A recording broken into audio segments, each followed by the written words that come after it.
Oh yeah, oh yeah, oh yeah, yeah. 97 ways we gon' live it. You can't tell me shit about my crippin'. I done been a loco, my living. Now it's time to chase me a bag. 97 ways we gon' live it.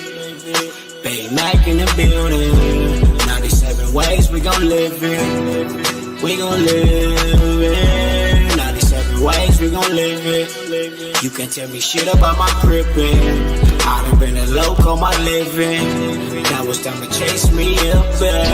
100,000 feel like something when you're thumbing through it. Done it when some would say one would be dumb to do it. Running circles round rappers on their last lap. PayPal perhaps. Ass cap the cash app. Ass app is how I expect the next direct deposit. Positivity love phone posits, check the closet.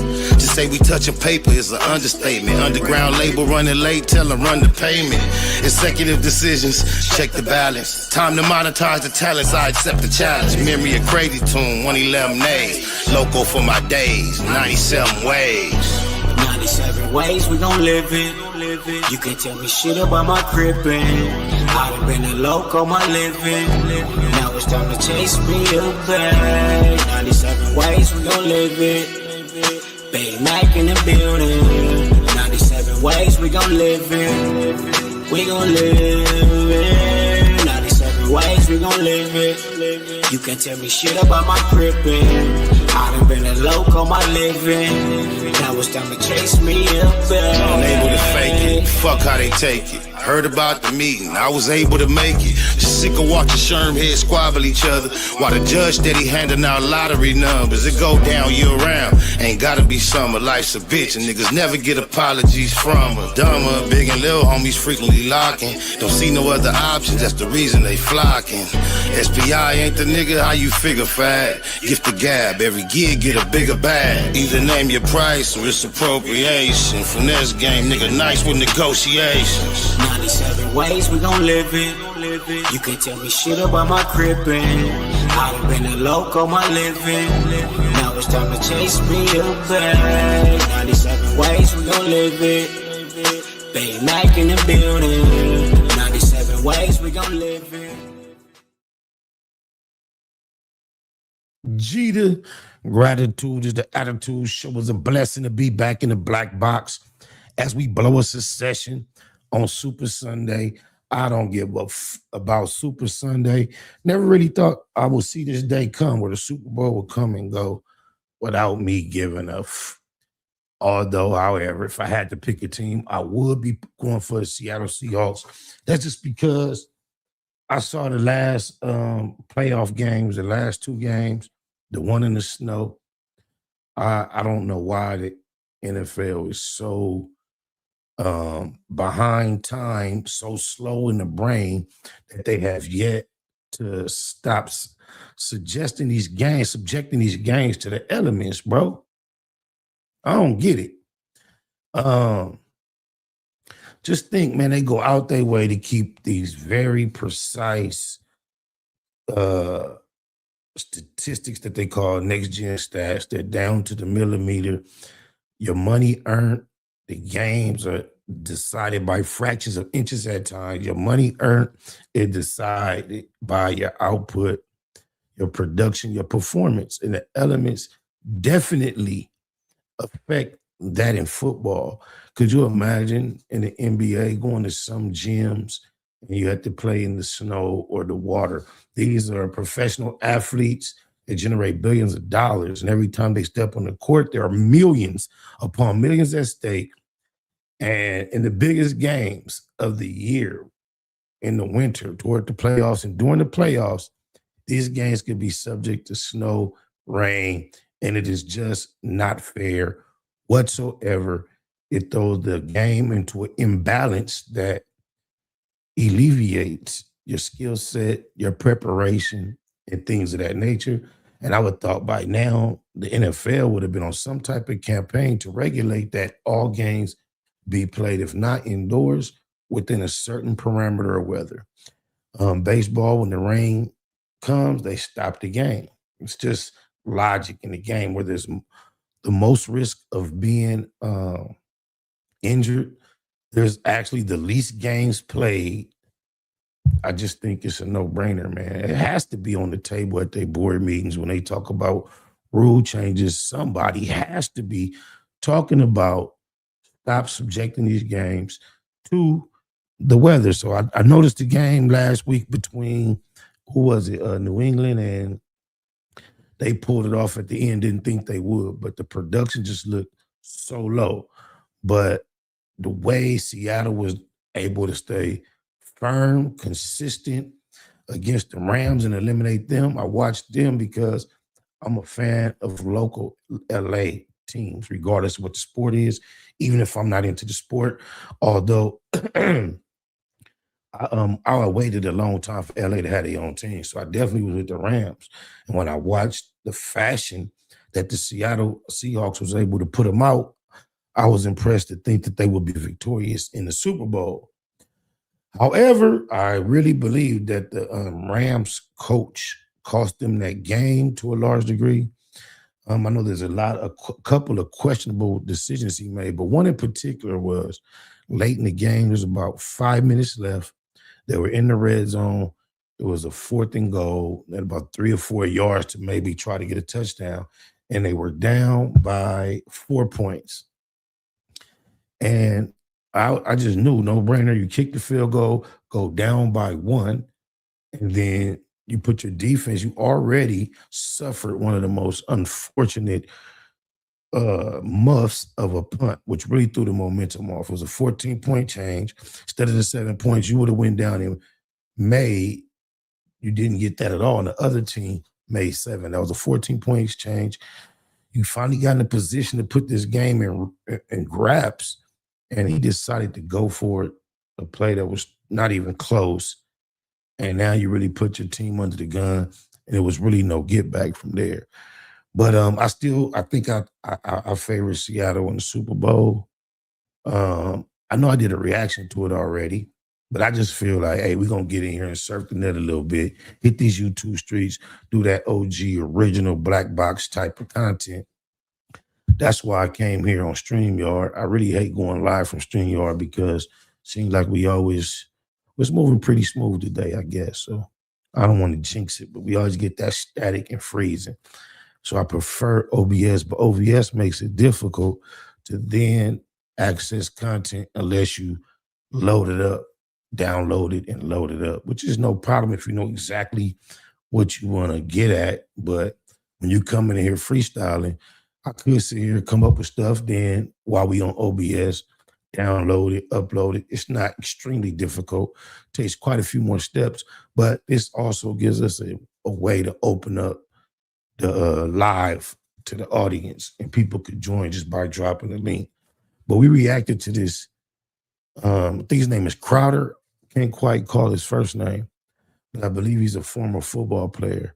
He has a podcast, and he had Terrence Crawford on there, and he was trying to jog his brain and ask him about what would it take for him to come out of retirement and get back in the ring. He was suggesting denominations. He started at 80 million. He said 100 million.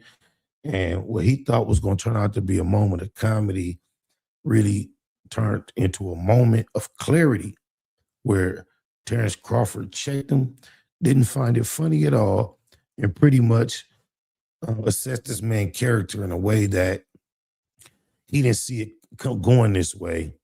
And it just shows you what money has become in this society and how morals, principles, integrity, and character is definitely taking a back seat to what money is to the average person, man. We're going to just start there in our surfing. Who knows where we'll go from there? I know I see people talking about the youngsters from Compton that was out in Azusa. We could react to that too. I don't know if I find it on YouTube, but maybe so. But with no further ado, let's see what Terrence Crawford and Mr. Crowder have been up to. Ones after us. So I'm cool with passing the torch. And bro, you say you did all that work your whole life, undefeated, but you grind to feed your kids and to make better for your family. I always say everything got a price. Because people say, like, I love my dog. Just to say that as a alpha male, masculine male, say everything got a price. Then that includes your masculinity, bro. And I'm not gonna get graphic, but just think about that. He has always, everything has a price. Then he goes up to these high numbers, 80 to 100 million. So if everything has a price, and you're talking about 80 to 100 million, to me, he's including, he would be willing to grab his ankles for a man for 80 to 100 million. I just, if everything has a price. I get $100. No, I get $1,000. No, I get $100,000. Hey, you can have him. Like, my thought is everything. Look how TC don't look phased. He's not, you know how difficult it is on these platforms all the time when somebody feels like they're landing. Dr. Umar does it a lot. He asks you, you feel me? And you're just naturally designed to, you know, nod and agree, I feel you. I love the way he looked at him like, man, it sounded like whoosh off top. Everything has a price. There is not a number that can get you back in that ring. 80 million, 100 million. Nah, because now you selling your soul. $100 million, you can have my soul. He sounds goofy. And then as awesome as this is for Terrence to land the way he lands, we do have to acknowledge he is speaking from the position of somebody who is financially straight, not knocking it. That just came to my mind right now as I'm praising the position. You know, some would suggest it's a lot less difficult to take that position when you papered up on my mama. That's you. Now we know your character. Sometimes, you know, you look at... He did serve him, just his facial expression when he said, he felt convicted. He wish he had not said that. People, and you be like, dang, man, you ain't got no dignity. You ain't got no morals. Like, come on, man. Like, what you gonna stand for if everything is about money? Like, I never was in a sport because of money, you know? Of course, I was in a sport to make money, but I wanted to be a world champion. Yeah. You know, I wanted to do something that I set my sights out to do as a little boy. Oh, yo, it's Big Ant, the spokesman, man. We back. Another edition of Urban Politics. Pretty much know what Ant gonna say about it, man. We agree with the average real Nia. Ain't much to add to that. If you really want to see what Ant got to say, the ghetto spokesperson, appreciate you, Ant, for allowing us to borrow the content. You go check his channel out, man. Oh, my mama. But, you know, outside of the acknowledgement that dude is extremely wealthy as he's making these statements and claims, it resonates with me so well. Got to appreciate somebody, because even the other dude, I don't believe is broke. He has no reason to desire 100 million at the expense of his soul. I don't believe. I don't know his financial situation. I ain't no pocket watcher. I would just assess or assume that if he is of the caliber to have a guest like Terrence Crawford at this point in his career, he must have found himself to some degree established. And just from the energy that I see him put out, and I can't confirm this at all, I just also assume he is either a professional athlete or a former professional athlete. But I've seen him say some things I can't quite recall, but I've seen him say some things that shocked me on the goofy side in the past. Yeah, let's see if we find somebody talking about these young Compton Crips from the ATF that got pressed. It's crazy how energy can follow one individual, bro. This young dude from ATF, an area that I'm extremely familiar with, shout out to the ATF. He apparently is a young Keyway that is an aspiring artist. And we know Lush One is very rich when it comes to underground, up and coming, as well as established MCs when it comes to not rapping on the beat. So that means you have, in my assessment, if you attract Lush One from afar, you have some type of raw talent. So, you know, dude Nim was, and you know, I frequent this very location that this hood vlog that they had went bad. multiple times a week for years. And somehow this talent slipped right up under my nose, and Lush One was there, and they had an unfortunate incident where someone lost their lives. So, you know, in a negative sense, the dude's name was kind of popping for being associated with that bush. I can only assume, and it's just an assumption, because I saw some of the clips what took place. They was in their section, mobbing on foot, kind of deep. I believe I saw them making a vlog, because I remember vaguely seeing a crowd in that smoke shop that wasn't a daily thing, a normal thing. Had no idea it was a vlog. Just thought the Key Waves was active today, probably meeting up, mounting up, about to get in traffic, caravan, having a function, perhaps a funeral, a wedding. You never know. I just noticed it, didn't think nothing. And I believe that was the vlog that led to the Hispanic gentleman losing his life. But then subsequently I saw some footage of the Key Waves up and down in a section on foot. I can only assume throughout that process, somebody was going live. Somebody was going live, and I believe somebody saw the live and came and just tried to get what they get. I actually saw a truck yesterday in that parking lot that wasn't there when I went to get the footage, that was actually there at the time of the incident. And it had so many big ass bullet holes in it. I was like, damn. So then that kind of put the dude on the map. People were at least a lot more aware of him than they had been up until that point.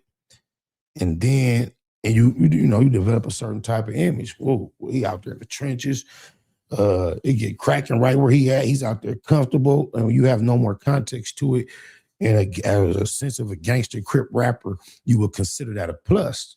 If you add in his repertoire, his resume, what we know about him, what we've seen, you would say, oh yeah, he's one that's acclimated to his environment. This is an active environment. Some of the most original hood DVDs, his G homies, and I've seen some more recent footage of the nigga Pooh from over there that, you know, he was on some old DVDs and he out doing some vlogging now. And you representing, that's a real treacherous area to be saying I'm from as a young, active person and whoop, wop, wop, and I got a career. It's all pluses. Now, I don't know how or why he found himself in an alley or a parking lot in apparently Azusa, but he was out there seemingly doing a vlog. And he was impressed by some Hispanic locals, man. And they got at him, questioned him. And y'all know how it went, but let me see how we gonna check it out. Let me see, did I find the video? But like the whole energy went, it went a certain way fast, bro. I don't know. A lot of people were saying, they should have did this. They should have did that. You know, as an older man, I see both sides of what everybody talking about, right? Is this it? Yeah, we got it right here. So I see both sides of what everybody talking about. So I can assess this from an ignorant, foolish / gangbang perspective. I get it. But first, before I would ever do that, I would definitely acknowledge that that's the type of perspective that is. Because a young, active... And it's crazy. I go on my... essence, to a certain degree, especially when you've been captured on camera with certain energy, the crash out is within your repertoire. There has to be. Now, being in a place way far as Azusa where you perhaps don't expect anybody to feel anti your gang unless it's racially motivated. When you bang it a certain way and then somebody disses it, gang bang one-on-one, your response is supposed to match or go over the energy. And that's just how that goes. No matter who it is, you already banged yourself hard. When somebody say that, your city, your set, whatever, you're supposed to match that with aggression, bro. Otherwise, you wasted your time banging it like you did. Now, the older, more intelligent side of me, I say survival. You learn your lesson. You put it out there in a way you wasn't really ready for it. recognize that, realize that, because you're on camera. You wasn't capping, but you didn't expect that to be something that would be met with offense way out where you were. And when it was, you was caught off guard. But you see, there was some acknowledgement from somebody in a crew that apparently was an artist. He got friendly real quick. But for him, you know, especially in that area, I know, you know, they have a long history with the racial gang tension. And I think for a lot of people who are familiar with that, it was even more odd to see him be so quick to speak friendly and try to diffuse the situation. But let's just check it out with no further ado. Let's see what the young homie from Compton Crip has been up to. Let's get a better look at it. I'll minimize myself. Yeah, there we go.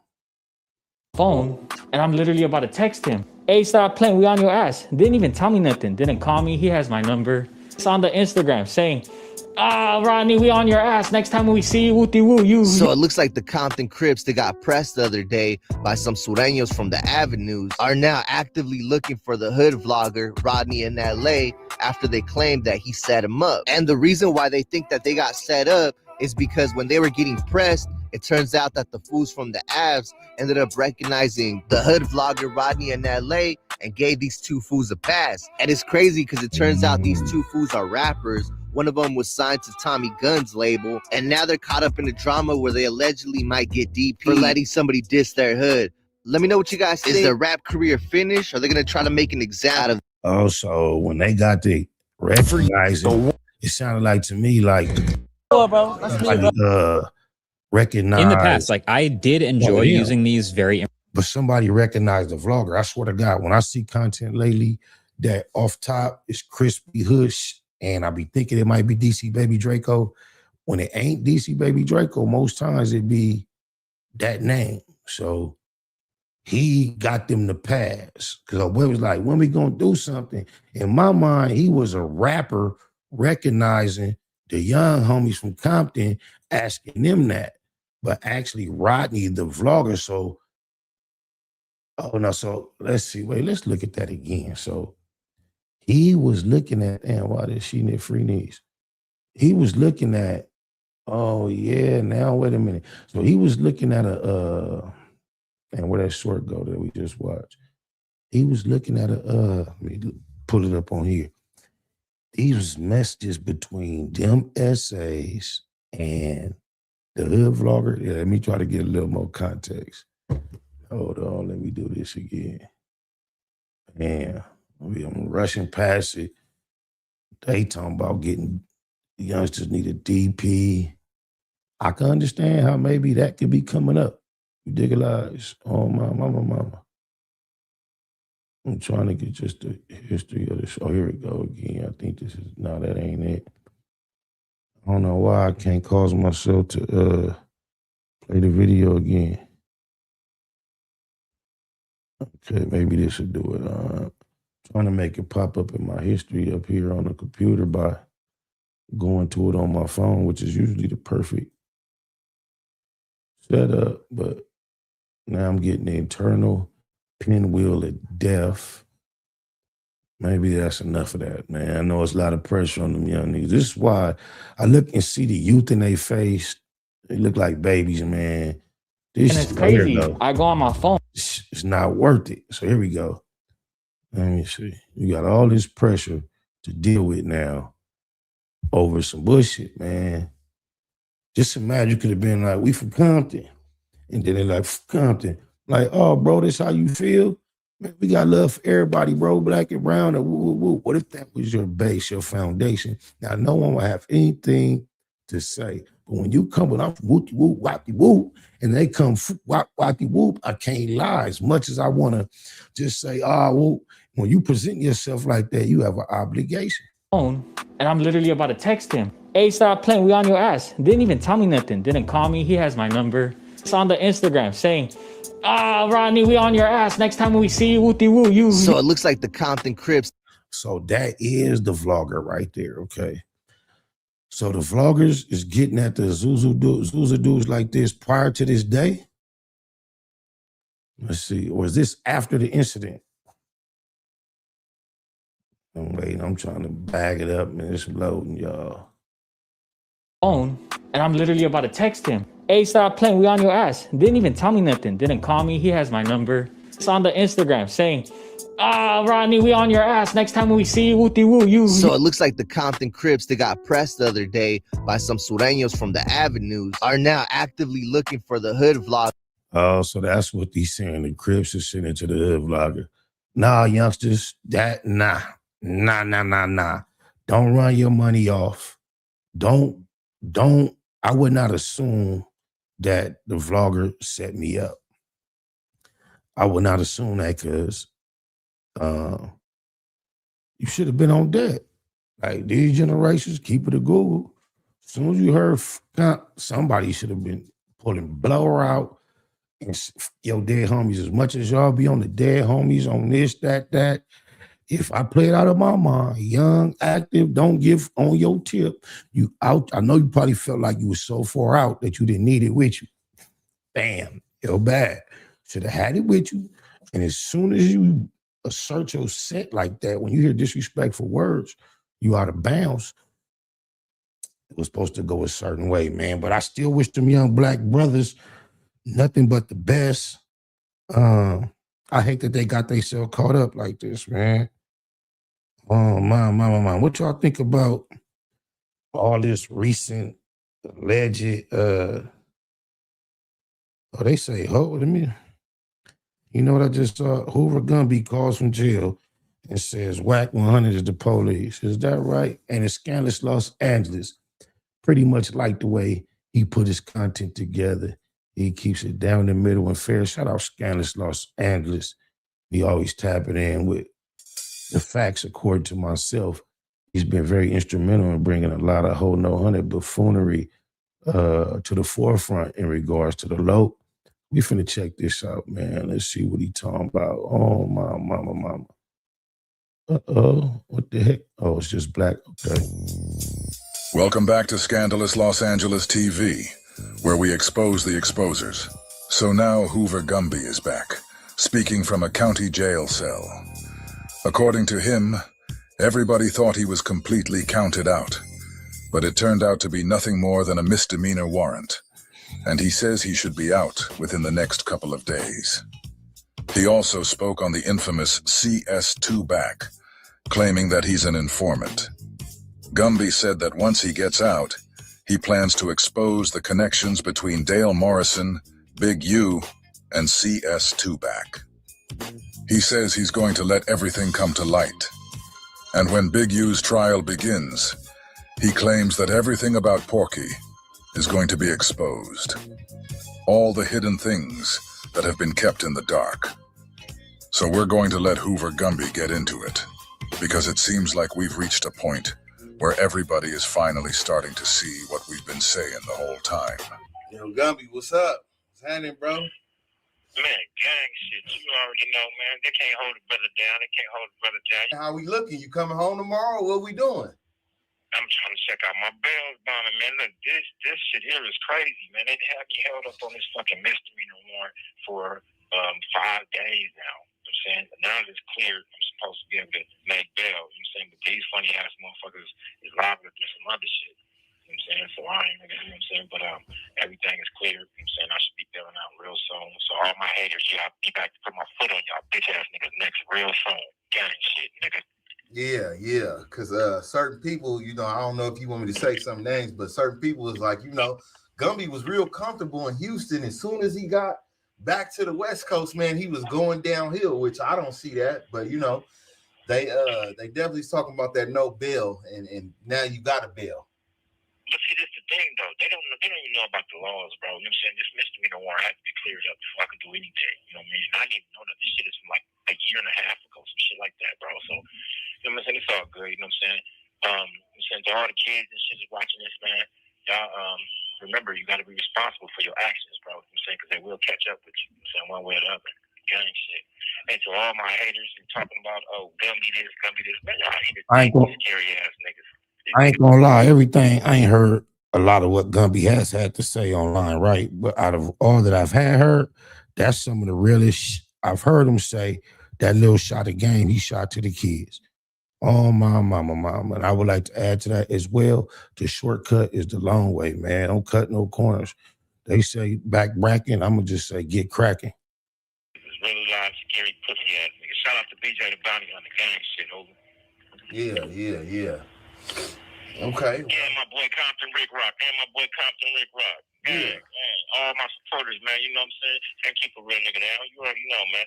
And all the haters. I mean, I'm trying to figure out what's going on with my boy Ed Hefe and this motherfucking bullshit ass police whack 3,000. Well, I mean, from what I've seen, you know, I don't really go too deep into that world, but from what I've seen, man, he wasn't going with all the back and forth. He's saying, let's catch the fade. Let's catch the fade or let's move on, huh? Who said that? And Hefe.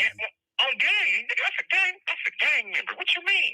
Yeah, he's tired of all that talking, you know. Yeah, my mama. This is why when that Wack got at me with the bullshit, the first thing I said, that's fade. He ain't said nothing else about it. He popped shit to Adam. Adam told him Gumby will fuck you up. Adam know what it is.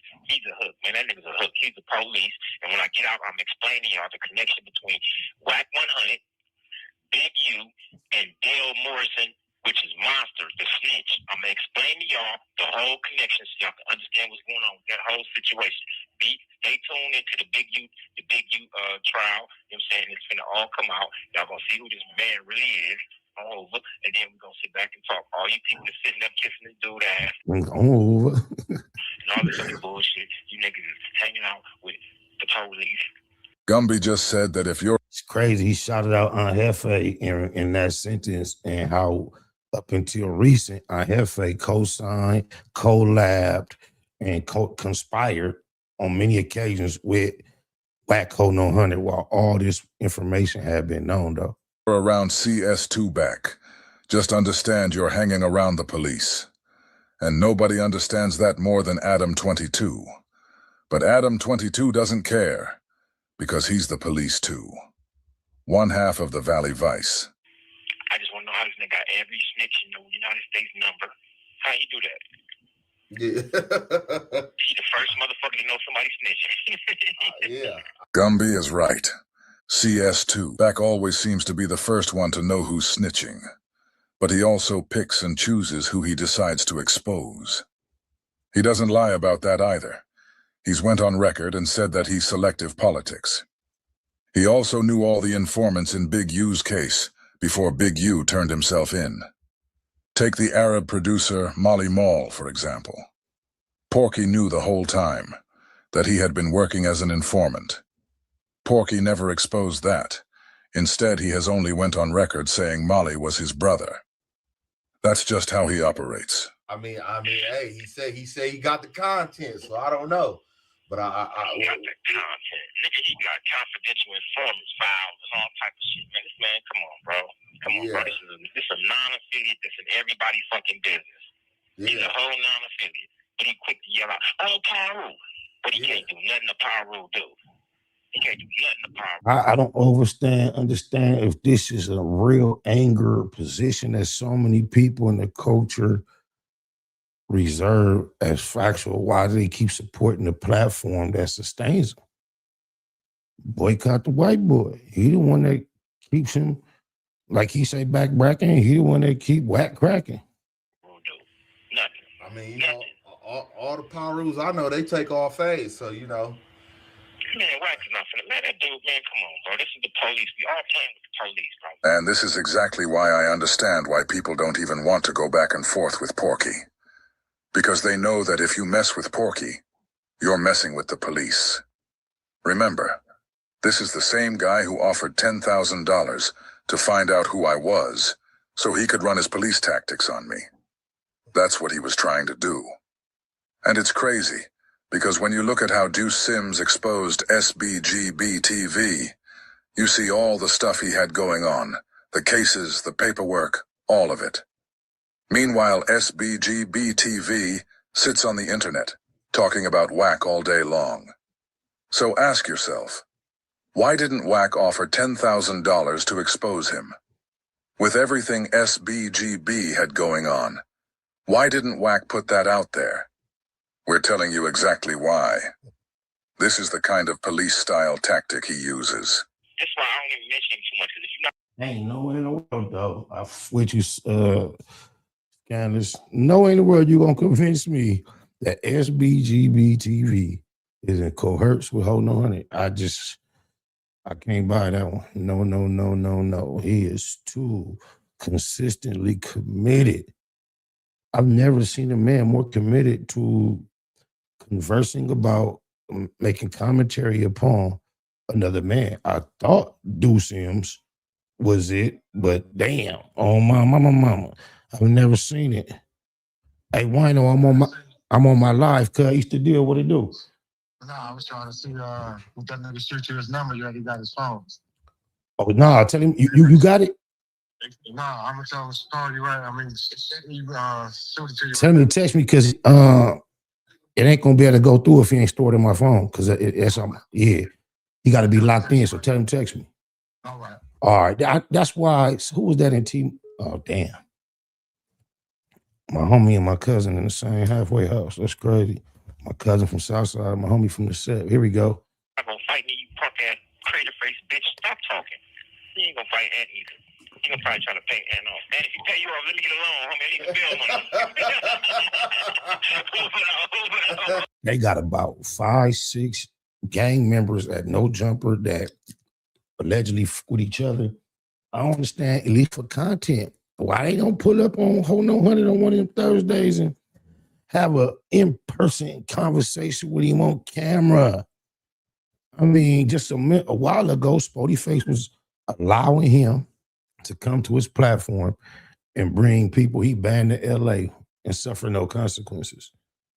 Now he this big old buster. It's crazy. If he was that big a buster, he's supposed to get smashed out on sight when he popped up with DC Baby Draco. Shout out to DC Baby Draco, but in all actuality, bro, the same way them young niggas from Compton was supposed to do something other than what we saw them do with their young, active keyways.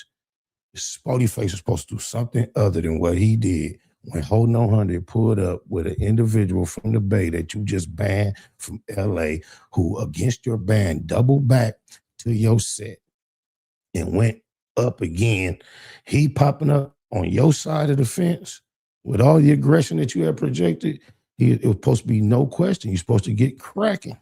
Is that what he's doing in the background? He paying off his face? Man, come on, bro. This nigga J Diggs is on this nigga ass so tough. This nigga moved houses, moved states. Oh, yeah. J Diggs. Hey, you know what's funny? J Diggs locked up now out of the blue. He was doing his thing. Yeah, man. Shout out to J Diggs, man. Shout out to my boy, man. You know what I'm saying? Gang shit, man. You know, no wonder everybody fuck with Wack. Look what happened. I'm in jail. J Diggs in jail. Big Q in jail. Look, this Loose cannon, brick baby. Don't stop there. The list does go on. That is Creenazy. Ooh-wee. On my mama. Everybody fuck with Wack. Look what happened. I'm in jail. J Diggs in jail. Big Q in jail. Look, Gumby said that after he started going at Wack, he ended up in jail. He said, Big U and J Diggs are also in jail. Not too long ago, Munchie was in jail too. It's just a pattern that makes you stop and think. Even B Brazy went deeper in jail after fucking with Wack, meaning while he was in jail, they started paying him more attention and he suffered consequences while in jail that made jail worse. Every time somebody gets into it with Porky, not too long after, they end up behind bars. I mean, Compton Rick Rock was pointing out the the coincidences of, certain people touching certain platforms or saying stuff to certain people and then mysteriously going to jail. Going to jail. Come on, bro. Like, man, look, come on, bro. This dude, man, look, bro. Like, we need to stop playing with this man because this man is very dangerous. He's COINTELPRO in our community. They talking about a plant. If this nigga ain't a plant, I don't know what it is. He been yelling Pyro for the longest. Nigga, I was in jail with you, Wack. You ain't did nothing in jail but hold the knives. Nigga, you wasn't nobody. They made you hold the knives. Nigga, what the fuck, big booty boy? Nigga, this shit is just crazy to me, bro. It's crazy. Y'all, How you get a little money and you get a little, money gives you courage, money gives you fame, and money gives you a lot of things, but they don't give you courage. That courage is developed by the ability to be courageous online in the cyber world, in the metaverse. That's not real courage, not at all. You would never, ever see Wack behave in person toward anyone like he does online. Throughout the 20 plus years at this point that I've known Wack, I can't think of one individual alpha male that I can recall him ever having a confrontation with in person. He'll tell you himself, Big U and Suge tried to snake him with Alan Gumback, take his deals, but he waited till he was far away from Big U on a microphone in front of cameras to speak even disrespectful toward him. See, when the money gone, see, this is why I don't worry about when nobody talking about secret. When I hit the jailhouse, the whole jail know I'm here. Right. Everybody know Gumby here. See, not because I got no money. I'm saying that's not why. See, all these dudes, Charleston White, all these dudes are talking. Yeah, I got money. I got money. When that money gone, bitch, can you come back to the regular streets? Can you come back to your house? Can you come back to where all the regular folks is at? No, they can't. Gumby doesn't know just how profound and biblical the statement he just made was. This is Ecclesiasticus chapter 10. Damn, Scandalous went to the Bible on him. The KJV, let's go. And the 31st verse. He that is honored in poverty, how much more in riches? And he that is dishonorable in riches, how much more in poverty? So the Bible is saying, if a man is an honorable person when he has no money, how much more honorable will that man be when he does have money? But if a man is a dishonorable piece of garbage when he's rich and has money, how much more dishonorable and dishonored will he be when poverty hits him? Isn't this exactly what Gumby was saying? You guys are all going to find out that I wasn't lying when I said we are the people of this book. This why they live in obscure places, you know what I mean? All in the mountains and shit, because they can't come back. Yeah. Ain't no coming back. Ain't no coming back from Wack. Wack can't go to, anyway. Do you feel like you becoming a target, being such widely known on social media? You know, sometimes these internet personalities become big targets for law enforcement. Do you think that's what you're becoming? Well, not so much as law enforcement, because I really don't, you know what I'm saying? I'm not really doing anything but talking shit on the internet nowadays. You know what I'm saying? I ain't really on no bullshit. You know what I'm saying? The situation that happened, saying some baby mama drama, you know what I'm saying? Every real nigga that went through that before, so I ain't even, you know what I'm saying, got too much to say about it. But not so much as a target for law enforcement, but I'm a target for busters, hooks, and anybody who's people like Wack100. Real nigga. Of course. You know, he's been intimidated from the first time I stepped on No Jumper. He mad at me because Adam told him, "You wish you was the gangster Gumby was." He's still mad about that. I find it interesting how many times I hear these dudes quoting what Adam said, how Adam responds, being at the table, debating and saying, asking Adam in order to substantiate a position, or including Adam as almost the person they're trying to convince of whatever they're trying to establish. Or if Adam being involved in any of these conversations is valid, or if his name is qualified to come up in some of these conversations, like if he has a platform where it's almost like how you used to watch Jerry Springer and the couples get up there arguing, they be like, "Look, Jerry," it's like that. They like Adam ain't got nothing to do with none of this. That's crazy to me. You know, but like I said before, man, you know, it's all good, man. God is great. You know what I'm saying? Everything will happen in due time, you know.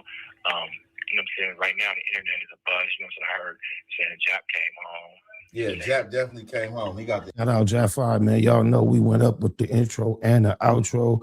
It was shot such high quality. The mood of it with the music and the shit he said was so eloquent. Yeah, we ran that up in the black box.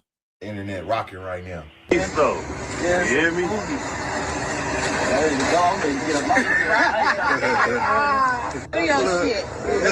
Think Tootie up off the east side. Oh, my mama. Do your shit. your shit, baby. That's what I'm talking about. I'm talking you talk on the phone. Yeah, this talk that shit. You know what I mean? Talk that shit. Free the Lord, gang. They thought I wasn't coming home on a dead homie. Yeah, man. I'm saying, welcome home, little bro. I'm saying, I heard Crip Mac even came on. Well, Crip Mac, that he was getting released the same day as Jack, but they held on to him for whatever reason. He's a low. See, like, you got to clear up all your warrants and all that type of bullshit because the police, they play games. They play little games all the time, bro, you know.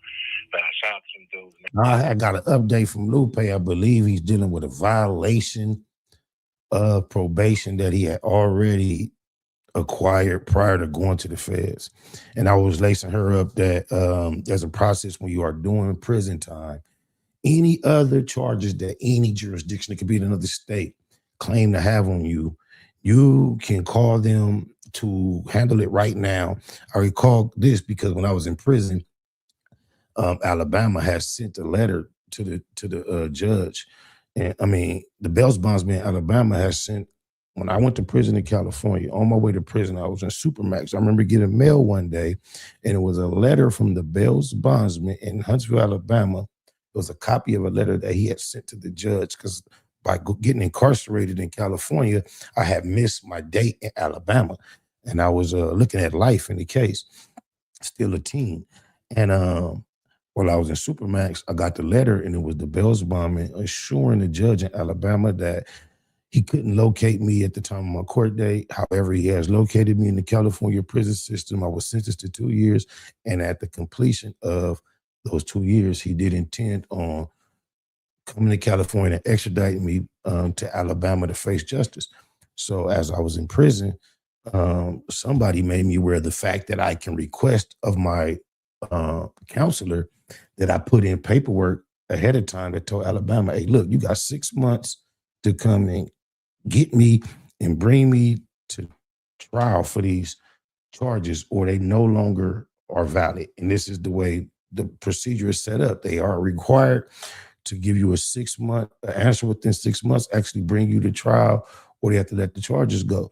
Now, mind you, when I put in this paperwork, I never, ever heard back from Alabama, but I did parole without them actually coming to get me. But the strange thing was, I remember getting pulled over very shortly after me paroling, and I had a warrant from Alabama, and they arrested me. I'm telling them, I had still had my prison ID in my wallet. I'm telling the policeman, I just got out this month, a week ago. Woo, he was like, yeah, I don't know what to tell you. I just paroled. How can I have a warrant? Locked me up. And long story short, Alabama's was, they refused to extradite. I got out after the first court date, and I've never heard about it again in the 90s. But however, I believe the reason, though I never heard a response from Alabama, I believe me putting in that paperwork through my counselor made them unable to extradite me. And I mentioned this to one of my homies since Crip Mac was denied release, and he actually verbalized the term that I'm thinking of. He said he know the number, like whatever the motion that you have to file toward to tell him to come get me. He said, yeah, it's called a whoopty wop wop wop. So I know I'm not tripping. When I mentioned to Lupe, she was like, yeah, we didn't know about it. But I can't believe, I don't think Crip Mac was fully aware he had this hanging over his head, because if he would have made some of these other, my homie Deucey was in there with him for 5'9". He's the deal, Deucey. He looked out for Crip Mac a lot. I looked for Deucey to be in touch with Crip Mac when he come home. But somebody like Deucey, knowing Crip Mac had this over his head, would have definitely directed him to handle it correctly. Freedom dudes, you know what I'm saying? Free Gumby, you know what I'm saying? They're about to pick off my phone, but I will hit you in the morning bracket so we can continue with this content, man. Yeah. Y'all stay strong, you know what I'm saying? And free Gumby all the time. Yeah, definitely free you, and hopefully I'll see you. You have 1 minute remaining. Hopefully I'll see you live in person in the studio tomorrow night. On the gang, hopefully I got to minute on this. I'm gonna call you in the morning so we can get on the Bells bomb and then take care of this and get it out the way. All right, brother. Appreciate you, bro. You already know. Yes, sir. Shit. So it seemed like Gumby is gonna make bail soon. That's always a good thing, man. I don't want to see nobody in jail. They say Ho No Honey went to his hood day. It's a lot of people got different opinions about it. They debating about it. This one video seems to suggest that he was out of place. Perhaps he paid. I don't know if any of that is true. I don't know why he felt motivated to go. Or then again, I do have a assumption like many others may. Let's see. I think this type of you know what I'm talking about? Shiny double. Está la cosa. Descargando $1 Free SPI 124. Talking to the heart. I'm talking to the heart. Press my line, nigga. Raising up, only one BS, thing. BS, and All I BS. know, got up in the game. BS. Press my line to the day I die. Baby Got too Spider, many homies and they all in the Biggie sky. Stone, Press and my Blue Smurf on that bullshit. Rap my gang. Press my line. Rap my gang. I'm from J-Box crib. Heard Gumby bumping his gums. Hold up, homie. Had you take the old smoker that toed on toe. Man, Snoopy Blue got cut off beautiful. Ran from Baby Spider at Crip Jackie funeral. Mr. Nonsense, mama ignorant asshole. At the park with that Mark nigga infant asthma. Wanna talk about phase. It's only one problem. Look online, SPI been the only one squabbling. Squabble in the gas station, squabble in the cell. In the 6 O's and red shoes and 600 neck. Me and Tiny double up, squabbled in the jacks. I ain't seen another motherfucker squabble yet. Talking about squabble. Man, niggas ain't squabbling. Niggas is running your mouth. Runner, you just a runner. Running tail with Bumpy said. Raising up, only one thing. All I know, got up in the game. Press my line to the day I die. Got too many homies and they all in the sky. Press my gang. Rap my gang. Press my line. Rap my gang. Oh, my belief that had a lot to do with the inspiration, motivation. Hefe made certain claims, suggestions about my ability to do certain things. And shortly thereafter, I made a display that debunked them.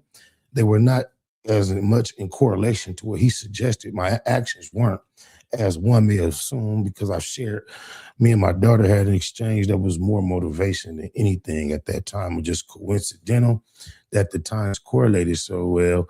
And then he made similar statements about Holding 100, which have been made for years upon years.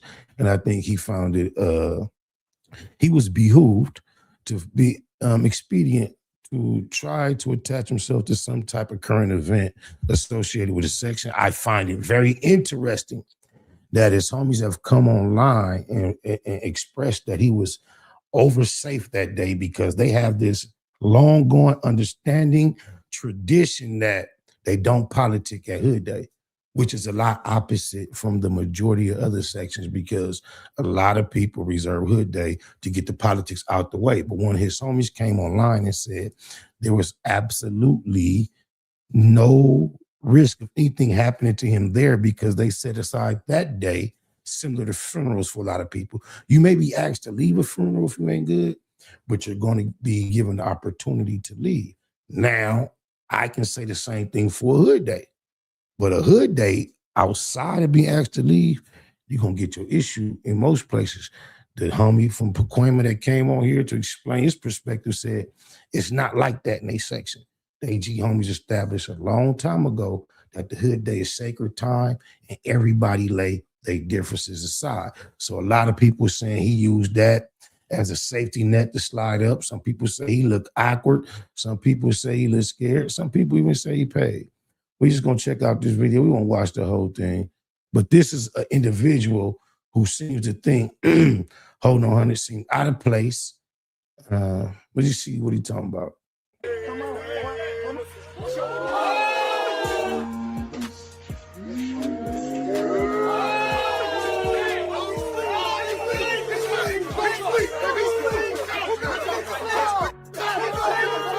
The police officers thought I was coming to stomp Stitches out because he's out, and they hit me with the taser.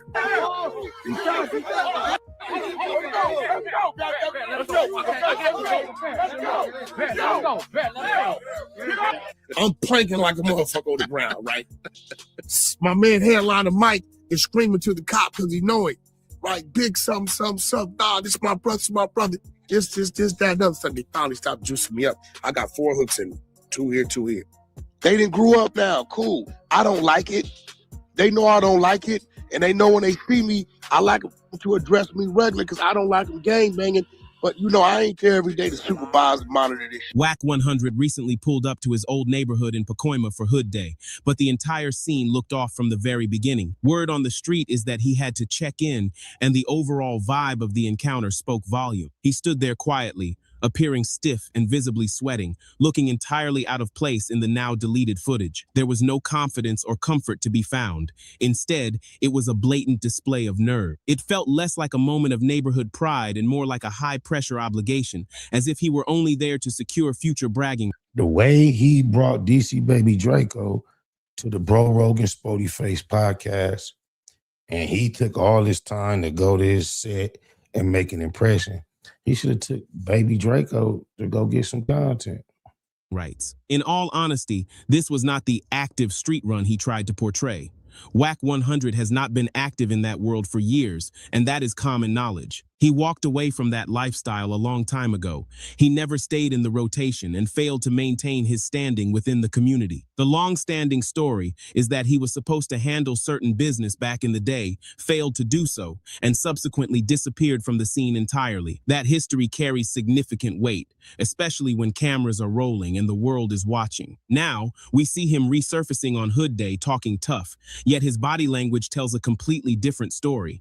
He stood there barely speaking, his eyes darting around with noticeably low energy. It makes one wonder if this appearance was more about proving a point to Los Angeles podcasters and the internet than it was about genuine respect. When the clip finally dropped, the reactions were instantaneous. People noticed his nervousness right away. We have Wack100's own commentary on the situation alongside the footage to match, and we are breaking it all down frame by frame. Make sure to hit the like button, smash the hype button, and lock in with us as we dive deep into this situation. There is no fluff and no exaggeration here. Stay tuned, because this story has many layers, and both the streets and the internet are buzzing. Let's get into it right now, straight up. No games and no extras. We are providing nothing but facts, footage, and essential context. Y'all let me know in the comments if he was comfortable, out of place, right at home, if that hoodie was bushy, that black and red bandana hoodie was bushy. Should have just went all red. You don't mix the black bandana with the red bandana. That's like some consumer outside looking in type shit. If you're gonna go bandana, you don't bang black bandana. You only bang the red bandana. That shit looked cheesy, like out of touch. Like, run it, press play, and let's go. Interestingly, the narrative has shifted because it suddenly sounds as if Wack100 is attempting to dictate who can stay in or move out of Pacoima, acting as though he still runs things over there. However, we have to ask ourselves, do we really believe that? Go to my neighborhood. The niggas that run my neighborhood is with me every day. I'm fighting them niggas because I'm trying to get them niggas out of the neighborhood. We argue every week. R&B will tell you, hey, dog, what the fuck niggas down there all day? Hey, you know. Any man who throw his woman name up and suggest you can verify any of this type of conversation is a biatch, someone you cannot trust. What they're saying actually could not be validated, because that same person would turn around and tell you, I wish she would disagree with anything I say. She doesn't have the right to. She would be violating a relationship, but he'll play on your intelligence as if her confirming anything he said has value. You know what I'm saying? I'm trying to get him out of there because I know what it's going to lead to. That's weird. Right? So now. Right, so you pulled up to Hood Day, champ. That isn't exactly a low-key or casual visit. Everyone was in attendance, including the big homies, and that presence alone tells you everything you need to know. If the heavy hitters showed up, it means specific arrangements were made beforehand. It implies that protection was firmly in place and that absolutely nothing happened by accident. Let's keep it real. Nah, I can't say that he paid nobody. I'm pretty sure he has consistently looked out for certain individuals, perhaps. Otherwise, they'll be boof. For him to project himself as this millionaire rich person, unless he's been extremely honest with them and they know that he's not this financial giant, that he projects or claims or professes to be, if they are under the impression that he is anywhere successful as he tells the internet, then the way he throws certain names around like Third and the other homie I spoke to is the one that was his most original, Baby Cuban Rob, I would have to assume he looks out for them to some degree financially. Otherwise, something ain't right. Now, for him to show up that day, I wouldn't be able to say or think, can't say he paid nobody. But what I am under the impression is, and I'm pretty sure somebody told him, Pyro Blood, ain't nobody gonna do nothing to you, ain't nobody gonna say nothing. They remind him of the understanding we got about Hood Day. You already know, Blood. I talked to the G homies. They said, yeah, this ain't the day. So if you gonna do it today, your day, Blood. And if they do you, they gotta do me. Somebody or some type of statue, I believe, got at him like that. These are the exact same people who once claimed they were completely done with you. Now, all of a sudden, the atmosphere is filled with smiles and peace. That shift in energy only happens when checks are written and formal permission is granted. Nobody was moving recklessly that day because the parameters had already been set. However, the narrative currently being pushed is that he simply walked in freely and everything was sweet. We know that isn't how this world works. You have to pay close attention to the specific play being run here. First, the story was that everything was cool. Then it shifted to, I'm the big homie. Now, the narrative has evolved again to, I'm just trying to help people move out. That Uncle Ro energy came out incredibly fast. But let's hold up for a second. You haven't been an active part of that neighborhood in almost 30 years. You can't just reappear after 3 decades and expect everyone to ignore the gap in your history. I'm a nigga that come from running that neighborhood. Like I ran yards. You ain't never heard. Just the thing, and no respect to nobody. And with all of me, all my experience as being a California native, in and out of incarceration, being familiar with people in incarceration all my life, before I started, while I was doing it, and continuously, consistently since I've ceased. Just got 2 communications from the halfway house right now. I've never heard somebody from the Valley running a CDC yard. So for him to just throw that out there to the not so inclined listener, he ain't ran no yards. It's some LA, Compton Damus, even San Diego Damus on the yard. You telling me you ran a yard? I don't understand. Let's just watch him throw that, slide that in there again. Tomorrow. He ran his hood like he ran yards. I couldn't imagine it. Now, maybe in the Damu, you know, the cuts and no cuts, which is a little more still what it is, or more means more. I don't know, but that politic, I couldn't imagine it. Let's hear him say it again. Heard the story of a nigga taking nothing. All the story. I'm not a dope dealer. My rep was violence, right? All my little homies, I ran yards. You ain't never heard in almost 30 years. You can't just reappear after 3 decades and expect everyone to ignore the gap in your. What yard you ran? Who was on it? And how did you run it? All you do is run your mouth. You never even ran a pocket of people on the streets. I've been knowing this dude since the very, very early 2000s. And he was a get-along, goober, goofy guy. He didn't run nothing. He was nice, laughed at every single joke, funny or not, no matter who told it. Oh, my mama became a master of affiliating with people who had reputations, reputables that people respected, and he became very friendly with them and always dropped names, cross-reference within a network, was cool with everybody. Never had a fallout with no real nigga face-to-face. Then once he established this network where he could get just about anybody on the phone, he was not a threat to nobody. He was just a good guy. Hey, then the internet provided him a buffer where he could say anything about anybody derogatory and not have to deal with no consequences. Never crossed their path again. Who has he spoken derogatory about that you consider a real nigga and cross their path again without bowing it down, breaking it down, making peace behind the scenes first? I'll wait. History. I'm a nigga that come from running that neighborhood. Like I ran yards. You ain't. What yards? That is just not feasible to my mental. No. They never heard a story. I mean, the Denver Lanes, the Anthony Parks, the Bonnie Hunters, the Treetops, the Fruit Towns, the Avenue Pyros, the 20s. They was waiting for him to make a call, man. Think about that. Yeah, a nigga taking nothing. All the story. I'm not a dope dealer. My rep was violence, right? All my little homies, they my homies' daughters and sons. So when they see me, they call me Uncle Wack or Cash. Why? Because when they was in the first grade, right? That's who I was to them. They didn't grew up now. Cool. I don't like it. They know I don't like it. And they know when they see me, I like them to address me regular because I don't like them gang banging. But, you know, I ain't there every day to supervise and monitor this shit. Who am I? You know, I can only give them some advice and hope for the best of them. But that be a bunch of niggas who ain't never been in my neighborhood, who listening to niggas. Like That's so crazy because all he does is sit up on an interview and talk about like he never been to the Hoovers outside of maybe coming to speak to an artist or two in these very recent years. He has no idea the landscape of the politics. However, he'll be on the internet addressing what the Hoover said about Gumby or what the Hollywood said about Snoopy or what the West Side Pyros may or may not have said about Wacko. This is his main shtick.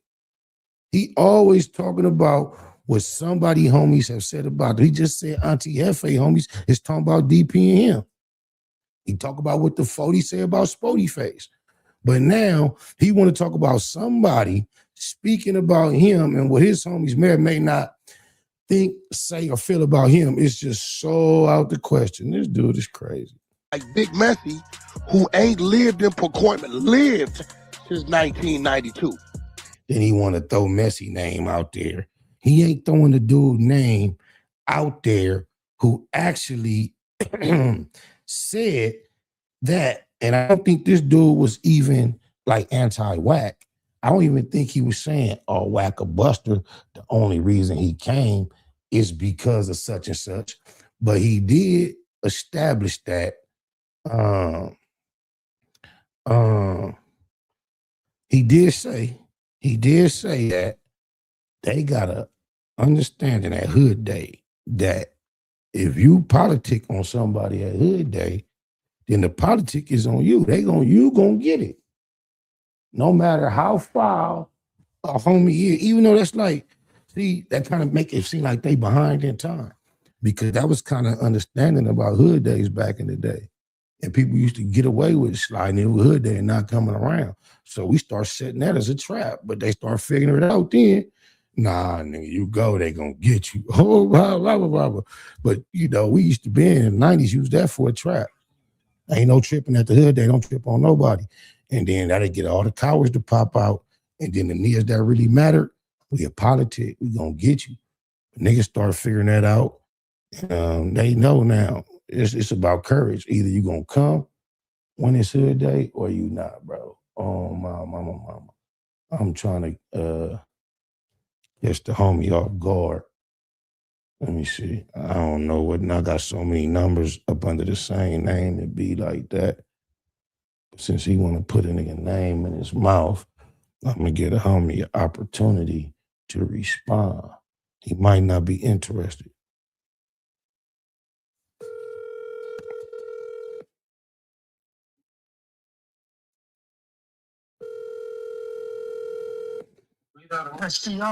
Hey, Mess, I'm on my live in the black box. Crater Face just put your name in his mouth. And he was just speaking about, he kind of bragging about the fact he showed up at your Hood Day. And I was trying to let the audience know, I heard one of your homies say that it's been long established that Hood Day ain't the day. No matter what it is, the 2 Ps, set it aside, and everybody bull at Hood Day.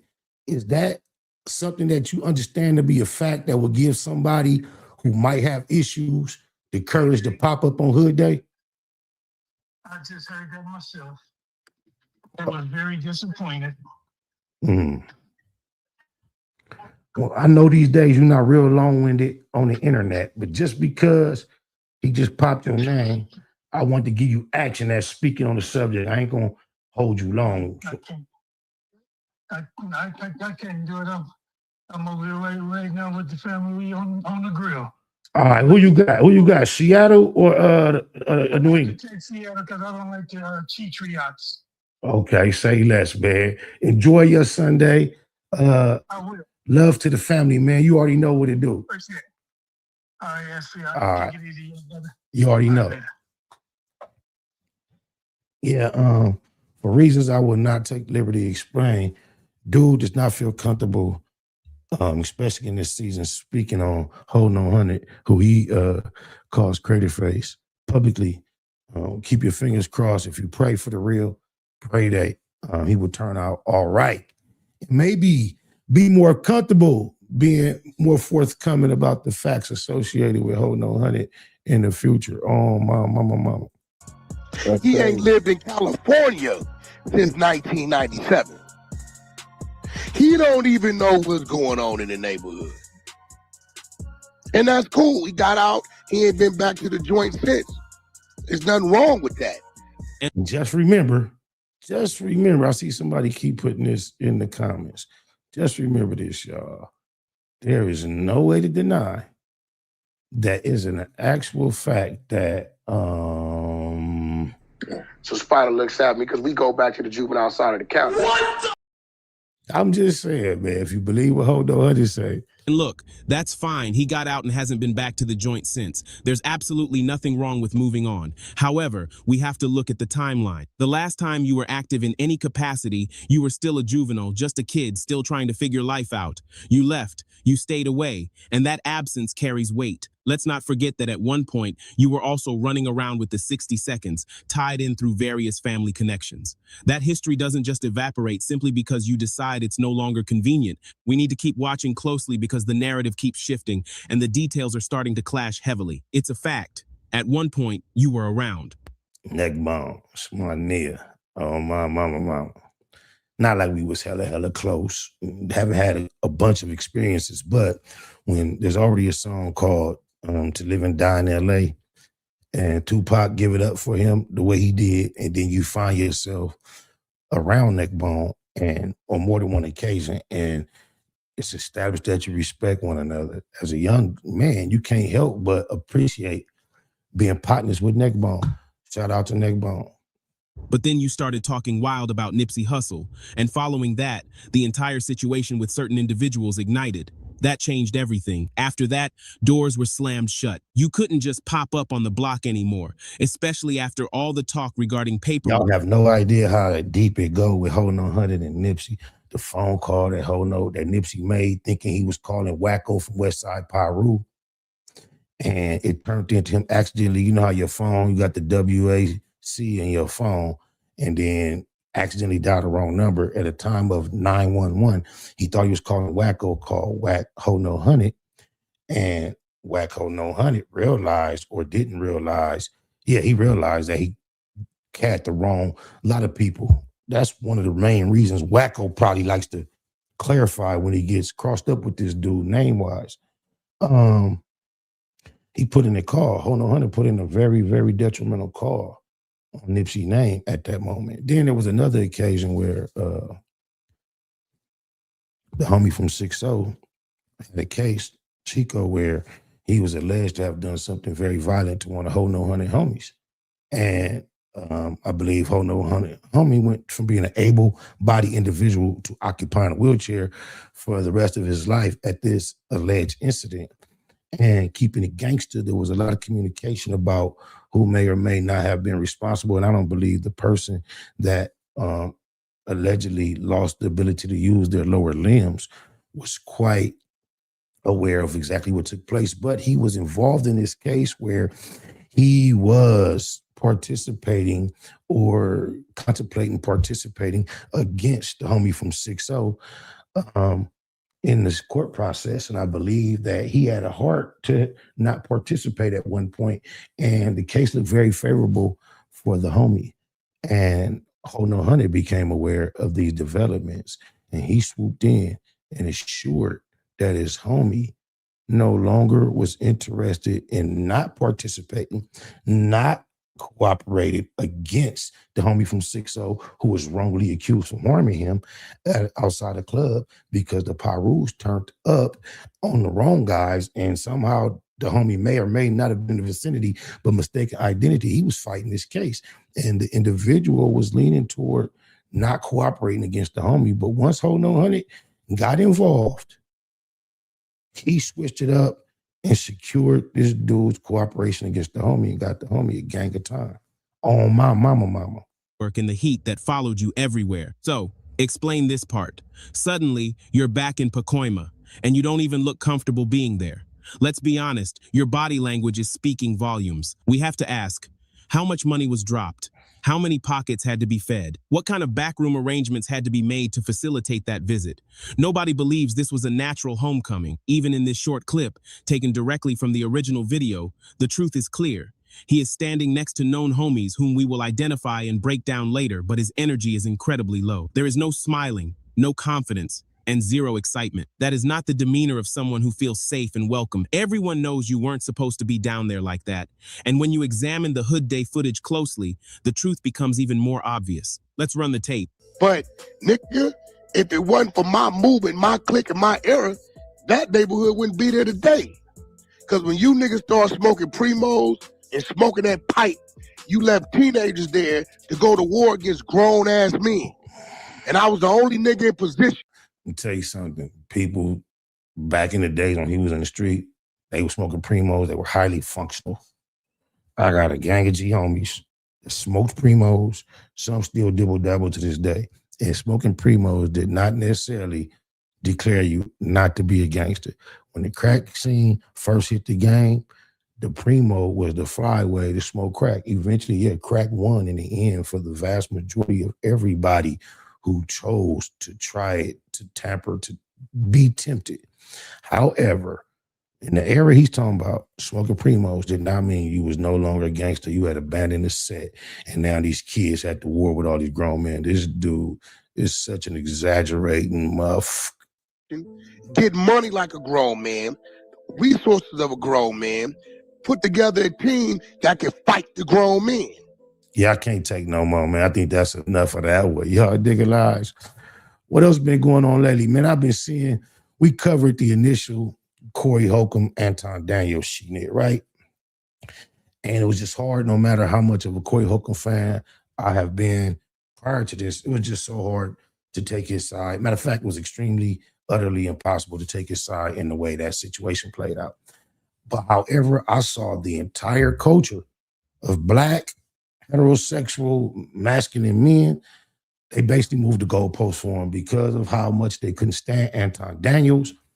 They assessed the situation from their perspective of Anton, and no matter what, how poor Corey performed that day, it seemed like people still refused to hold him accountable. They were more willing to go at Anton Daniels and say, even though, you know, Anton Daniels I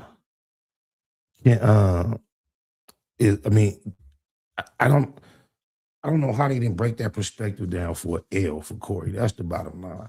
I forgot that test, and I don't like that down there. Let me remove that. For me, it was an L, an obvious L, but the vast majority of content creators did not feel that way.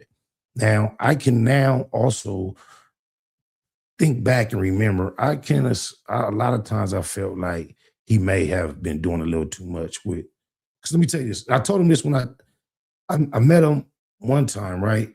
And then I re-met him recently as last year or the year before when I accompanied Jaguar War. Shout out to Jaguar Wright to the 5150 show. And I say that was my second time meeting him because at that time, I showed him a picture of he and I outside of a comedy club. One night I was out with my partner and LT Hutton happened to be there, my boy Frost, A&A management. Just so happened we was together, and I would assume it was a night he would not remember meeting me, but I remember meeting him. I had to go through my, so I showed him the picture when we were small talking, but I also shared with him, man, I knew you was a piece of shit. And I'm saying this like, you know, in a complimentary fashion, as you a cold motherfucker. I said, I knew you was a piece of shit when the first joke I ever heard you tell was years ago. You came out on stage and you was like, man, I know I'm going to hell. And you said, you know, I know I'm going to hell. He said, just the first joke I'm going to tell you, you're going to know I'm going to hell. He said, because I knew my daughter was a hoe.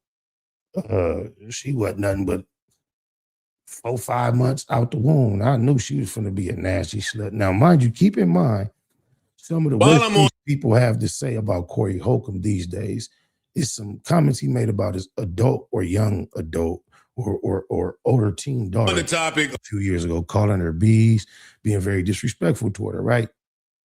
And a lot of people seem shocked, but I ain't gonna lie, I wasn't as shocked as most people appeared to be because, like I shared with Corey, the very first joke I ever heard him tell, he said, man, I know I'm going to hell because I knew my daughter, she was gonna be a slut before she was 9 months years old. He said, yeah, I knew, little nasty bitch. He said, yeah, because when we gave her a bottle, first thing she did was do like this and put the milk all over her face. So, you know, the crowd went up and, you know, in the dark side of humor, oh yeah, well, that's a one-off. That was years ago. So I've always been prepared for him to go to the lowest, to the depths, right? But I also assumed to some degree that it was an act, that you had to be slightly more elevated and more practical in real life.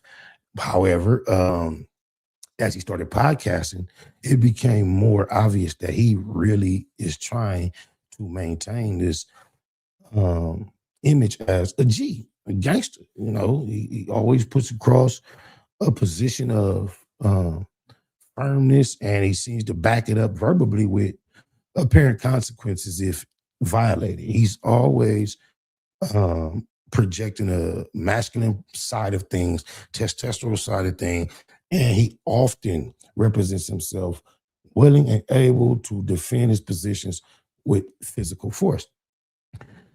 And to me, I kind of noticed, not to where it turned me all the way off. I thought it was a little bit too much, especially being aware of how old he was.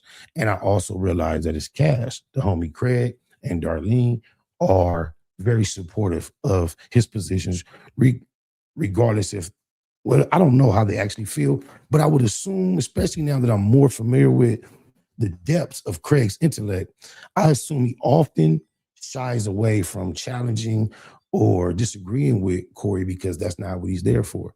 It's almost as if you're on the, I'm pretty sure some of the Rams thought they should kick that field goal, but none of the players is running up to the coach saying, no, kick the field goal. So I believe that's the position Darlene and Corey take a lot, because, Craig and Darlene, because Corey's position is so extreme at times, it's hard to believe that they can be all three in unison agreeing, but they don't challenge him much. So I think he's gotten accustomed to that because usually the conversation is not of much consequence. It's no big deal.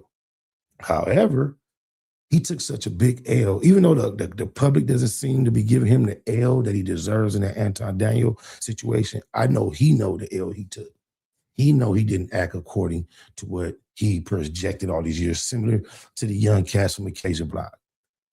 Had you asked them what they would do in that situation, had it happened like that, they would have given you a different answer than what they actually did, just like Corey. Had you asked him, if Anton Daniel get here and he say this, what would you do? He's not going to say, I'll tell him, say it again.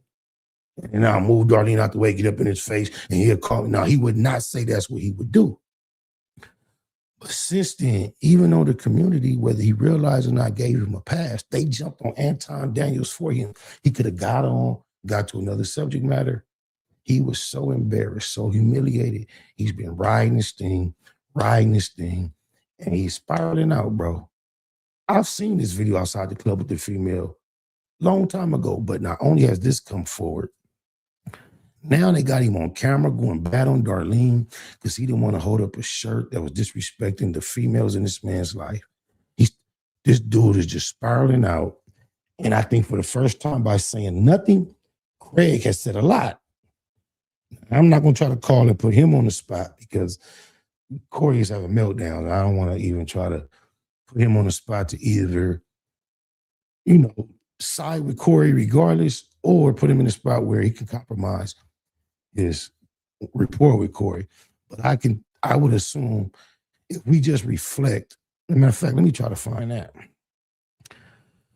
Let's watch Corey try to motivate his co-host to raise up a disrespectful shirt directed toward this, Anton Daniel, and she didn't want to cooperate, right?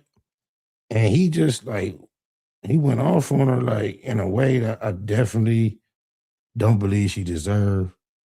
I'm trying to find a small video that got it. And also, bro, the way he's calling out to TMC, bro, it's just like he's losing all the cool points that he ever acquired, bro. Is this it? Let me see. And she was trying to break it down. Look, think about when he gonna tell Darlene, get out the way, don't get between two men. That translates to verbal conflict as well upon the internet. You don't let that principle stop once now he's out the building and all that. I'm gonna try to just use this video because there's so many videos on it. Shout out to O'Shea Duke Jackson too, because we used to react a lot to his content, and I know for a fact he was a consistent Corey Holcomb supporter. But Corey Holcomb even went bad on him. African scammer. On my mama. That's crazy. He is to be a comedian, this dude is extremely sensitive when it comes to find out, bro. Extremely. Okie dokie. That's what we'll call him. Okie dokie Jackson. Tames lames. We got to turn 150 is bigger than anybody wants to give it credit for. Nah, where the female? I got to them like this, but it shows the power I have. I want to get to the part where he got to tripping on the female about not wanting to participate. Here we go. I think this is right here. You crazy. I don't know what Beyonce Army do. I heard it's a lot of them, but I put the 5150 Army up against anybody. Not the Swifties, not Biebers. What they call them? The Biebs, not them. Sound like y'all said trip. Hell man, I don't know what he claimed. I know this. When that boy came out with Never Say Never. What's that? Biebs? The Biebs? Oh, Swaggy. Yeah, when he started saying swaggy, they lost their minds. Taylor, she off the bat, she been growing. She came out with Bad Blood. Can't nobody see her. Rihanna better calm her ass down. Nicki better calm her ass down. Hell of a switch to another conversation. I'm just saying, he promise not to do y'all like this again. However, this might be awesome content, not for this type of, he's too invested in his content for me to react to this. Again, I love this style. This is great professional. I love the camera, the lighting, the editing, but it's overkill for what we doing in here. Said it. I had to put it in the universe that don't around with them. It has tamed some lames. The 5150 Army taming the lames. Tames lames. We got to turn that into a shirt. Ain't this a shirt, D?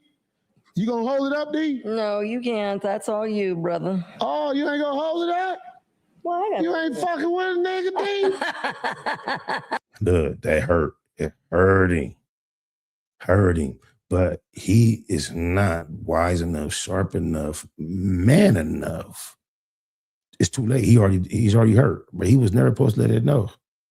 As soon as she denied to hold it up, he should have just tried to prop it up on this little boxing thing, apparatus, whatever it is. I've done it. And when I hold it up, I can't say my with the mic. You ain't gonna hold it up. Your mic. Don't worry about You see, even compromise. I'll help you. I'll hold the mic, then you hold up your shirt. This shirt is being derogatory to females. it. No, don't worry about it. Don't worry about it. It could be a new shirt. I'll show that shirt next week. Yes. Bye, baby. Oh, wow. Look at this one. No, I'll get somebody to hold it up. Look at this one. I'll get somebody to hold it up. Don't look. It sound like a little. This is so prissy, sassy, childish, feminine, immature, I mean, I can go on and on.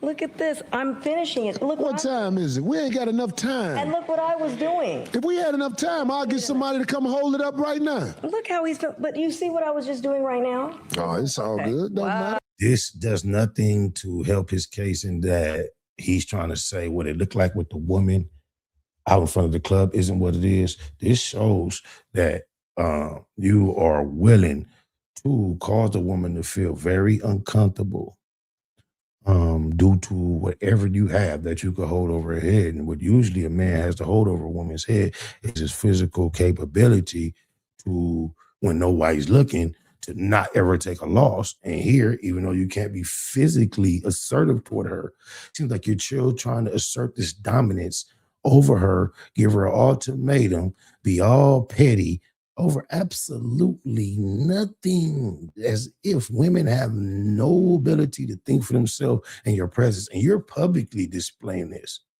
not realizing people are going to quantify this as to what potentially takes place in private. And this is a horrible, ugly look. I'll get somebody to hold up. Want a piece of you that they like, but they don't want the whole thing. Do you know how many times I see her sit up there and it appears her to seem less quality of a woman because she's an ingredient with him being extremely abrasive, if it's not Tasha K, to so many other females where I know she would rather not be in support of these sentiments, but she sits there and helps support the brand by not speaking out against.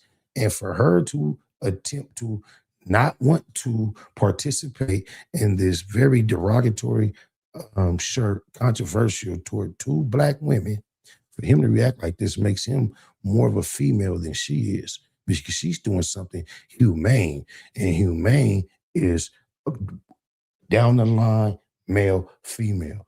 He's doing something less than humane, because a man at this moment should be down the line masculine, and he's teetering over to something less than man. It's extremely feminine. Does not say. I'll get somebody to hold this shirt up next week. Wait, is he actually upset right now? You only could do that to a female or a Munchie B. Just imagine how Vladimir did Munchie B, and he was able to get him to come back, and they back buddy.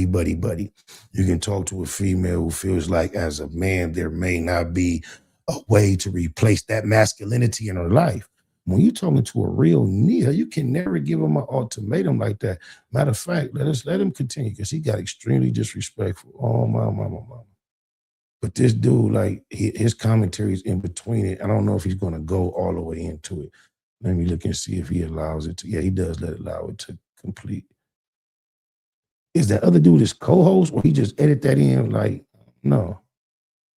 Let's see what we get. They like, hey, fuck me. Yeah, man, that's frightening. And they be aggressive. Watch. You know what? Just like that. Somebody just said something earlier that it might be. You're right. You're right. Might be. I don't need nobody to do for me. I'll get somebody else to do it. As everybody who I deal with like that. If you won't do it, okay, I'll get somebody else to do it. I'm over here trying to put Craig ain't feeling that. Input the thing, because I had to go. You don't even know what I went through to even get that. Yeah, so, okay. Don't worry about it. Somebody else will hold it up next week. See how you can't even. Wow. I guess not. Don't do it. Bro, anybody to go out their way to try to belittle and embarrass a female like that, and she hasn't disrespected you, she hasn't been disloyal, she hasn't been dishonest, bro, he has insecurity issues with his own manhood. It's obvious, apparent. He always try to project himself like he on these P's, like he a player, like he's so deep in what he called game, which he's never actually defined what this game is. But for him to get so reactive, maybe he feel like he's walking in Ice-T's pimp shoes, and he has to give her some type of version of what he consider a pimp is supposed to be. But this is ridiculous. Whatever, goddamn it, somebody be doing that. I guess not. Shit, it don't stop. There we go. Wow. I'm just getting it to you. I'm telling you the truth. I see. Hey, you see what I was doing? Why I said I wasn't gonna hold it? Okay. We are about to we gonna do the rap? Let's do it. Back in 5 minutes, 51:50. Jesus. Big screen. That was a crash out. I don't see Nah, what you she got- did wrong at all. Her job to do what he tells her. That's a job. You just get to just throw. It seemed like they might sit there and do this together on like a split. Nah, but it seemed like he may do his commentary, send it to him, then he adds his, and the editor edit it. But I wonder if they're gonna play the actual rap. Let's see. I'm scrolling through the screen to see if they bring back the actual footage. But you know, they usually do like a freestyle rap at the end of their show. So they came back, they did the rap, and he was like disrespectful, calling her all kind of bees throughout the rap, right? So then after all the backlash of this was adding up, Joe Budden has something to say.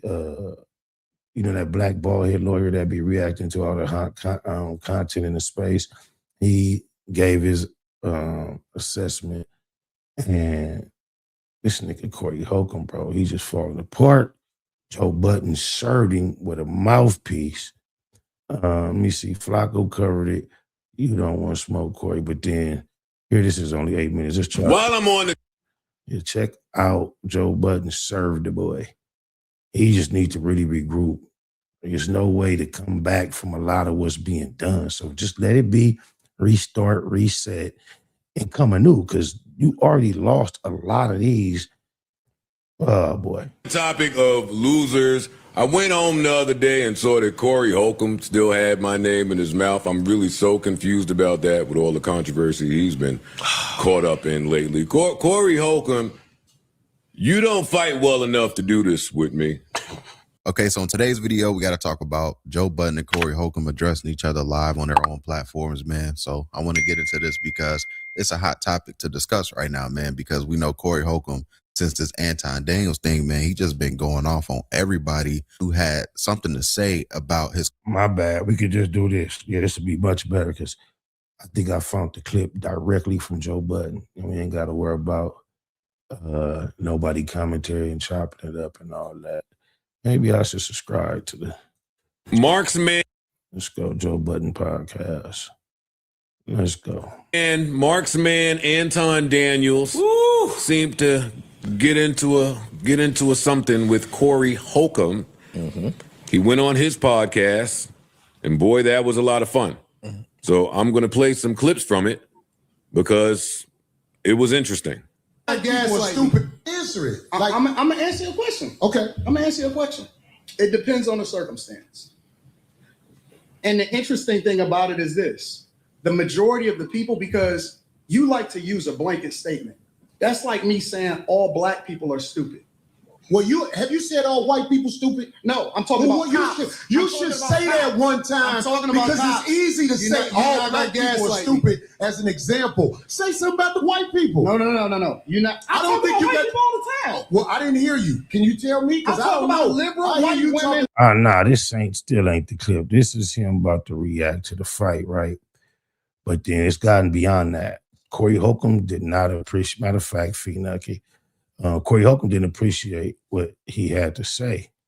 Porty Flacco did a pretty good summary of it. We'll tap in with Flacco content, get some of y'all up to speed. Of losers, I went home the other day and saw that Corey Holcomb still had my name in his mouth. I'm really so confused about that with all the controversy he's been caught up in lately. Corey Holcomb, you don't fight well enough to do this with me. Joe Budden just did inexplicable damage to Corey Holcomb's career. Like, Corey Holcomb is the comedian, so we would expect for Corey Holcomb to win the back and forth, especially if it's, a back and forth with words with Joe Budden.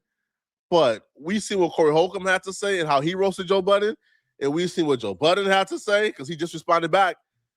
And Joe Budden ethered Corey Holcomb. Before we get this video started, if you're in need of some money and you really need to find a way to get your hands on some quick cash, there's an app called Free Cash where they pay you to test out video games. You click the link in my description or you scan my QR code to download the app. Once you download the app, you can choose the games you want to test out and they pay you to test it out. It's a really easy way to make a couple extra $100 a month, and it's all transparent, it's trackable. It's not a scam. They really do pay you. So if you need the money, download the app by clicking the link in my description and get started now. This entire Corey Holcomb versus Joe Budden beef started when TMZ exposed Corey Holcomb for punching that woman outside the comedy club. And he got to realize this is sucker activity. Look at the space between you and her. Anton Daniels is way in your face. He told you you did. Yes, you do. Yes, you do. You're doing it right now. You're doing it right now. Oh, you was a yes. The industry is so fake. Like nobody feels comfortable speaking on you or speaking on your drama and your situations unless they feel like you're down and out. Even if you're down, they don't feel comfortable speaking on you unless they feel like you are out for the count. You are done, finito. So Joe Budden and his other co-hosts on his podcast, when they spoke on Corey Holcomb, they began to talk about all the things about Corey Holcomb they don't like, things that extends far beyond this situation that they didn't feel comfortable speaking on because Corey Holcomb at some point felt like he was on the ascension. Yeah, there was a clip that just came out, Corey Holcomb. Right. What happened to the clip? Yeah, Go ahead. You can talk. Speak freely. Talk about it. So clip came out that there was a case where he was accused of swinging or hitting on a woman before. He talked about it before on his show and pretty much like denied that it had happened. The video came out and it's clear as day he swung on the female comedian. Oh, that's not what I talked about off camera. I didn't even know what you're talking about. He swung on a female comedian? Yeah. So it's clear as day. You see this on camera. Sucker shit. I mean, what year did this happen? A few years back. Few like 3 or few like 10, babe? About maybe 3. This is recent then. Yeah, it's recent. I watch his show and I have been I won't say a fan, but I have enjoyed his show at some point. Really? And I've had enough understanding of him and how we talk to feel like I'm okay to say this, but Corey's a sucker. There were videos about me that came out where I was punching on a woman outside of a comedy club or swinging on a woman or hitting a woman in any fashion outside of a comedy club. I would chalk it up to it's a part of the game that people who may have known me, who may have watched my channel, have been friendly to me. Just like Puffy, when the video came out in the hallway, he got on there and said, hey, I know it looks horrible. I shouldn't have did it. I was at my lowest in the darkest time. You had a perfect example of how to own up to that, Corey. In the story. In the past, won't be friendly to me anymore. It'll be a part of the game that I would know that they will go on their platforms and talk about me like a dog because I did some doggish. So now they use this opportunity to kind of get into other things about Corey Holcomb that they hate, that they've been holding on their chest. Some of those things include how Corey Holcomb talked about his own daughter in the past. Okay. Corey's a sucker. Corey do a lot of talking and a lot of shit that he say at certain moments be the total opposite of what a real man is, just as far as just being a stand-up individual. You sucker punching a girl or hitting on a woman like that, you a sucker, yo. Did you think he was a sucker prior to even this? No. But before that, I didn't have enough evidence of anything that's happened. So like even and a lot of his over projection of being hard and cool and gamed up, the suckerism did like it was kind of like peeking out. Like he was putting too much on it for me to a certain degree. And then when the rubber meet the road, he do all this extra he comes so unglued in front of Anton, shows so much lack of control while also showing so much control. It's feminine. Women are known to throw tantrums, stump their feet, pop it, roll their neck, and not be really willing or considering doing anything physical to you as a man. But they'll, you bet, and that's exactly what Corey did and didn't do nothing. But the shit that happened with Homeboy. In front of this female, and this was a dude that was right here. He actually moved a woman out of his way to try to get another energy out of him. I know you didn't think you were going to dominate him and force him to repeat a phrase that he already stated and then double down on 3 or 4 more times. Now you want to tell him, who is not in any way being aggressive towards you, you want to tell him now, as he is sitting here vulnerable, to repeat it while you have convinced everyone that now you're so much of a pressure case, pumped up case. If he says it again while he's sitting there defenseless, you're going to strike him. That would only a fool would have repeated it then. While you trying to pump your coward self up to do something that you did not want to do. You didn't think that he would have barked back at you at all. As soon as you said, hey, you said this shit, you thought you were going to say, oh, my bad, I didn't mean it. Nah, he served you double, triple, quadruple down. Yes, you do. Yes, you do. You're doing it right now. You're doing it right now. He said all that. That's where I was going. It's like You have all that energy. You ain't got no all that restraint for Anton and. Yeah, then even when I'm seeing you tussling with the dude, because there was a dude that stepped in once he hit homegirl. Thank God. You ain't really had no squabs for him. Like you were just holding on to him. Like that. Corey, you a sucker, yo. I don't give a. I watch your shit, but I don't. That sucker shit, just swinging on a woman like that. It's a bunch of other niggas around. Like, does he still get your view? Are you engaged? No, that's not. I can't. And she was accompanied by a man, so the appropriate thing was to be like, "Hey, homie, you need to get her, check her, homie." And if he didn't, by the time you felt like you need to close that gap and get at her, you should direct all that energy toward dude. That's the G thing to do. You be like, you so G'd up, Corey. With that. Because nowadays, yeah, you shared something like maybe over a month ago, and I disagreed with it, but like to each his own. But you was like, I can hate somebody and still watch their content.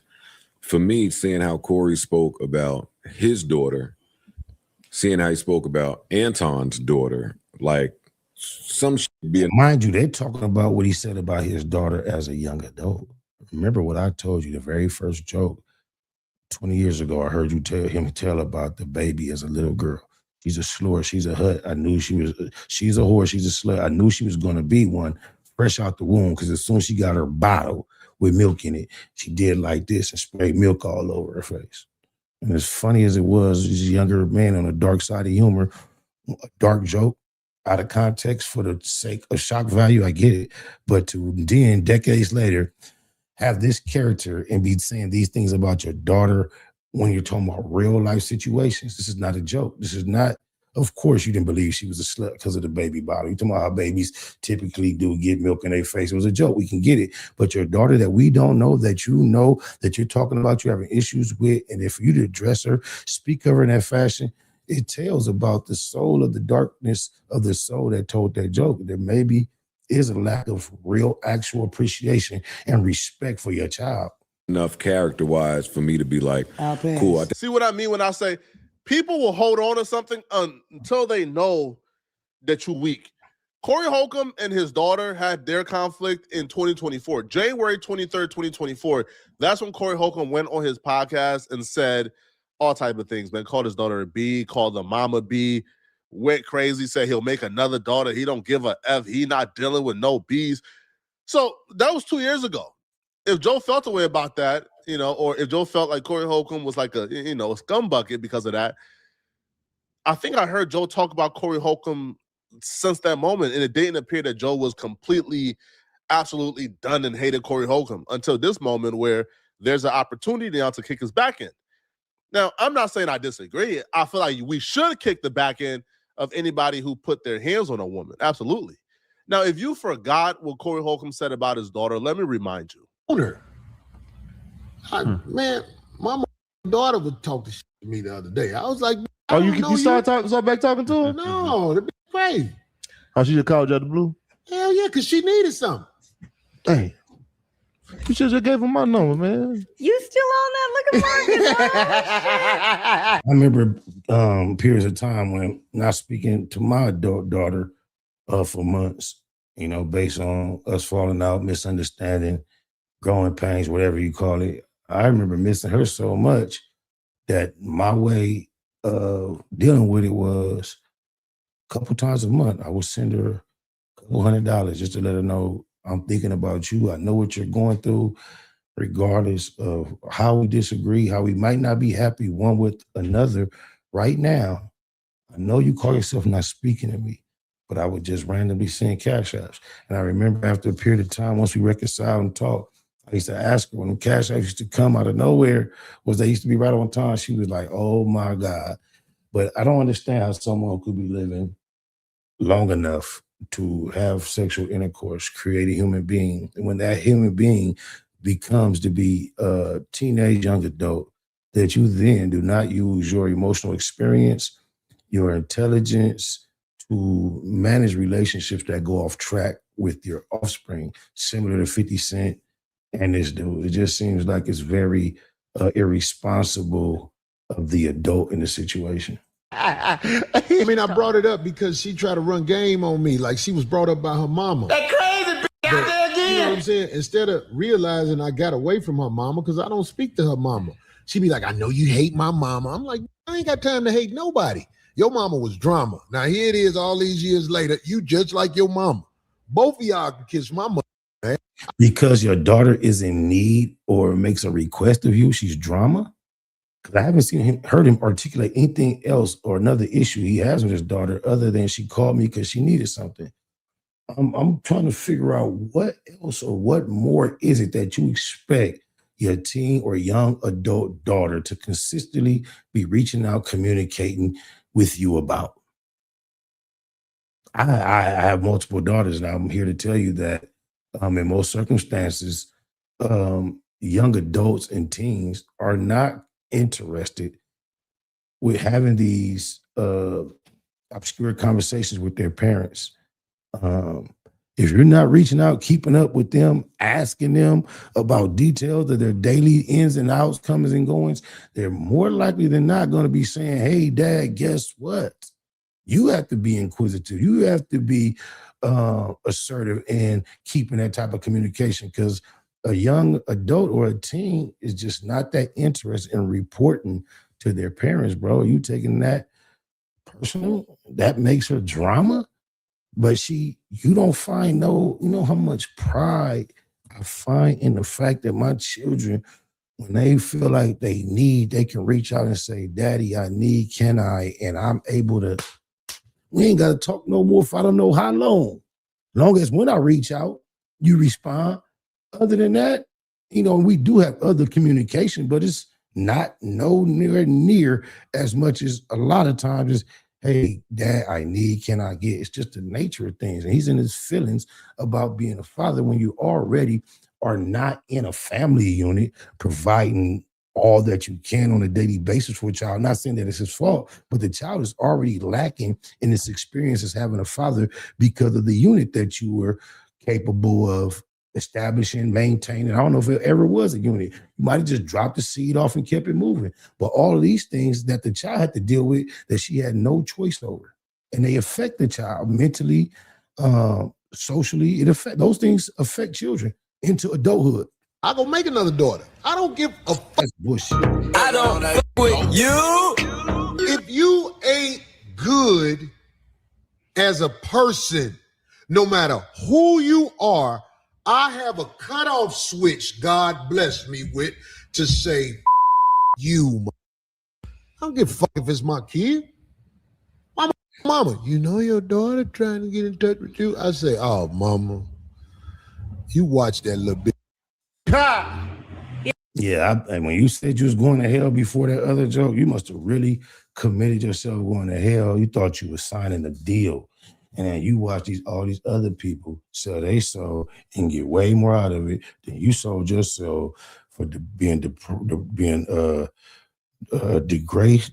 degrading towards your child. It didn't pay off like some of these other people did. That back door you talk about all the time. They got the good deal. You sold your soul just to be disrespectful verbally, and you didn't get the rewards you thought you was gonna get. See, it's. I get where you guys are coming from because I had the same. You watch that little bit. That bitch is brought up in this new generation where there is no honor, there is no respect thy parents, there is no. But where is the lack of respect thy parents? Because she obviously respects the fact that in this world, when she needs things, her father is a source of provisions, and you have to respect that 9 times out of 10 to some degree. What has she done to display the disrespect? Maybe I'm just lacking information. It was horrible. That made a lot of people feel uncomfortable. Well, Corey said, listen, I can't tell Corey how to treat his daughter, how to respect his daughter. That's his daughter. But I wouldn't do that to my daughter if I had one. Corey, Shaniqua said, Corey talks about his flaws, letting people know he's not perfect. What does that have to do with it? That does not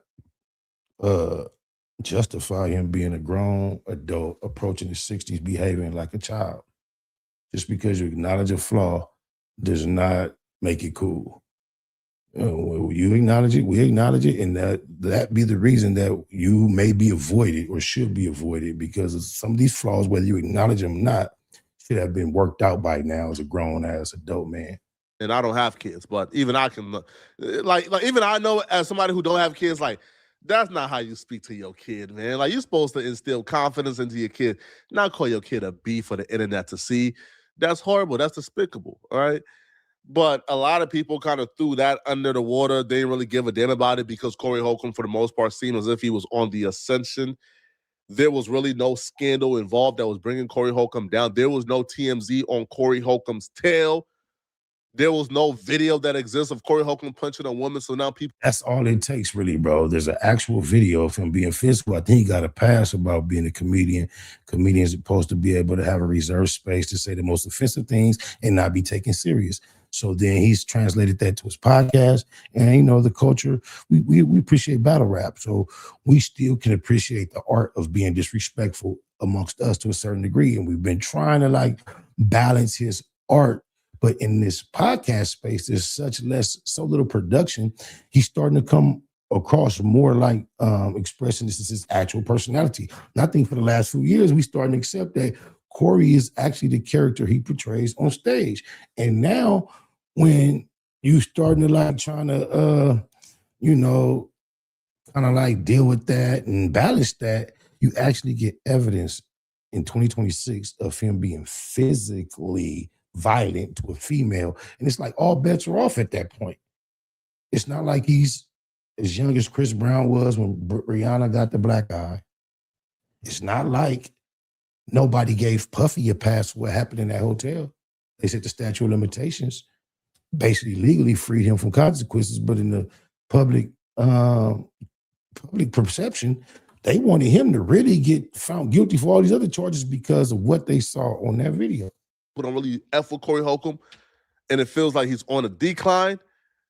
So when he was on the ascension, nobody felt comfortable. Now he's kind of, you know, he's going through a tough month. Everybody got something to say. Now, it didn't stop here.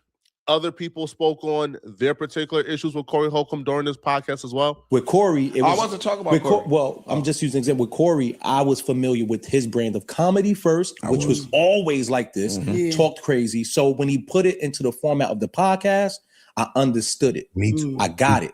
But now when you match it with you really outside, like swinging on a woman. To this story. To this story here, do you know he tried to file a restraining order against her? And said she hit him. Right. His back was turned. Right. Like, I just read it, right? He was trying to follow. And we just watched the video. And then the video comes out to show just any what happened. And that's exact opposite. In the back of a club somewhere with some people drinking, smoking. Imagine in a house, just him, in the house with it. It's safe to assume. I feel like it's multifaceted. Man, Shaniqua, you in here capping for this dude talking about he take care of his daughter and his son so much. What?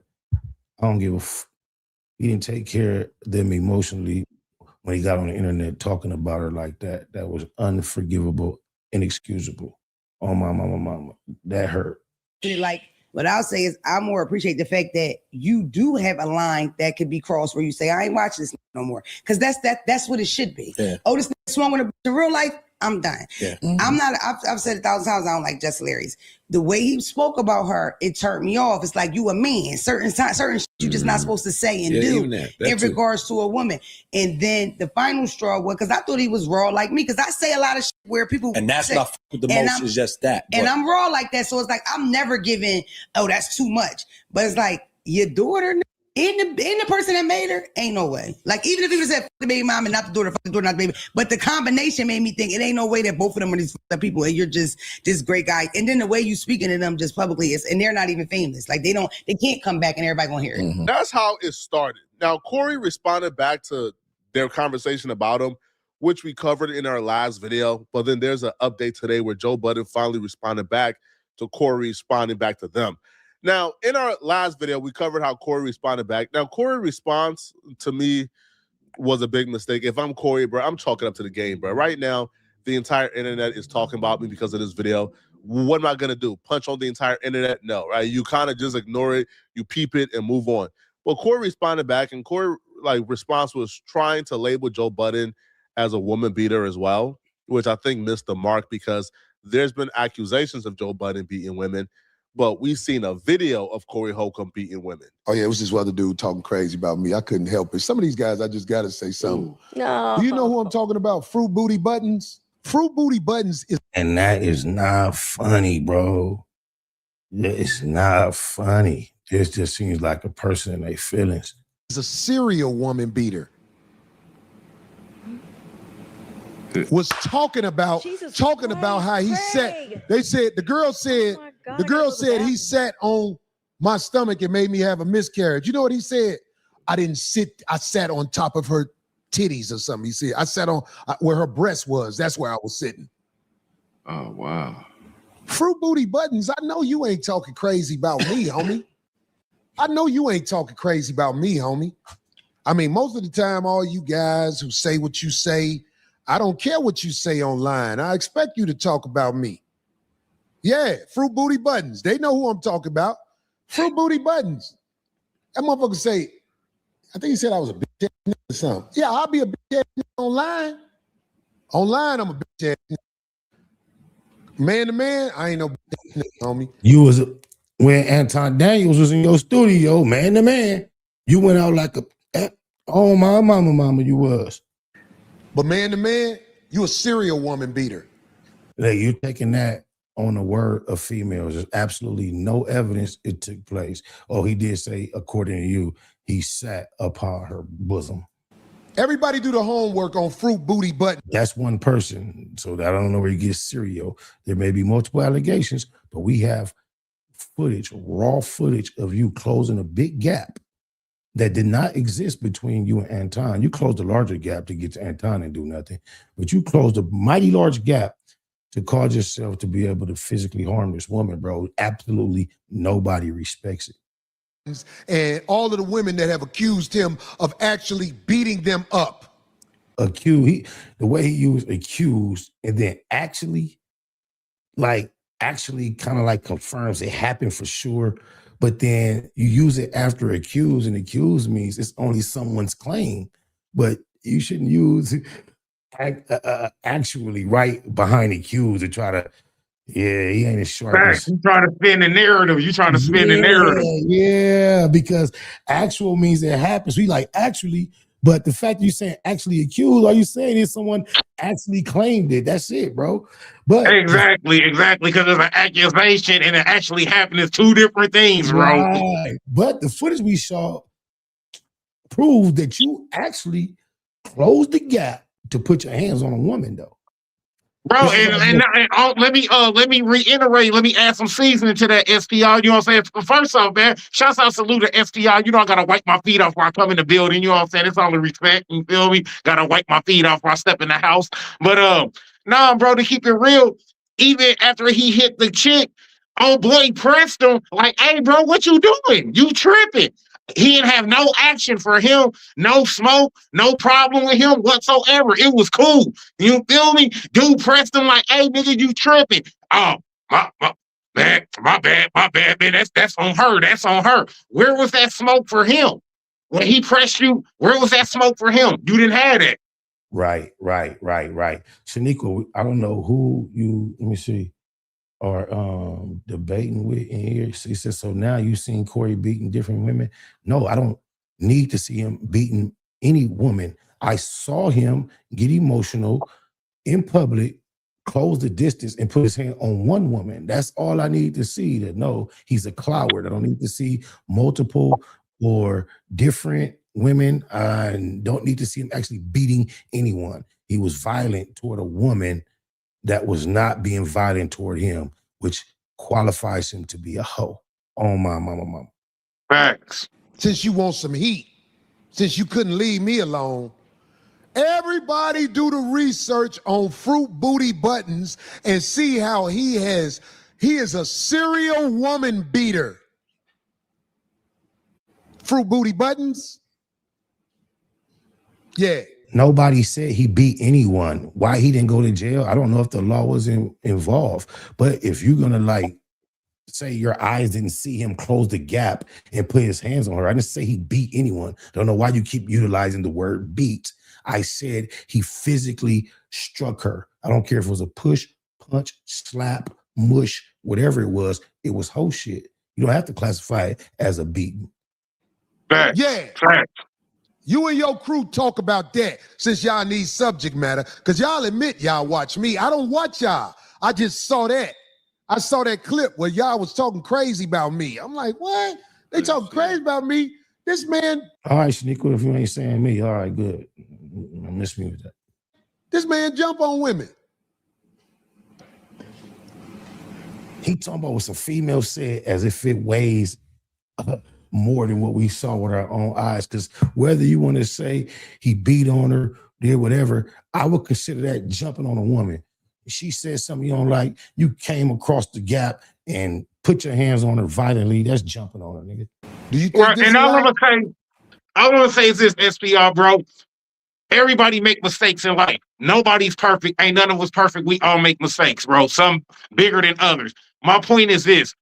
Corey, you did some whole shit. You made a mistake. You put your hands on a female. Instead of you owing up to your fucking dishonorable action and being like, hey, yeah, that was some fuck shit I did. I could have handled that better. You know what I'm saying? I'm a grown ass man. She got me out of character. Instead of you know what I'm saying? Saying, hey, I fucked up, you know what I'm saying, and owning up to the bullshit that you did. You sitting here trying to make excuses for the bullshit you did. Like we supposed to sit here and cake and glaze and shit because you hit a female. No, nigga. You feel me? It ain't no excuse to be made for that shit, nigga. You a whole ass nigga for that shit. Cause let's be real. If that was your daughter and some nigga put his motherfucking hands on your daughter and just cracked her one time and she didn't have nothing to say.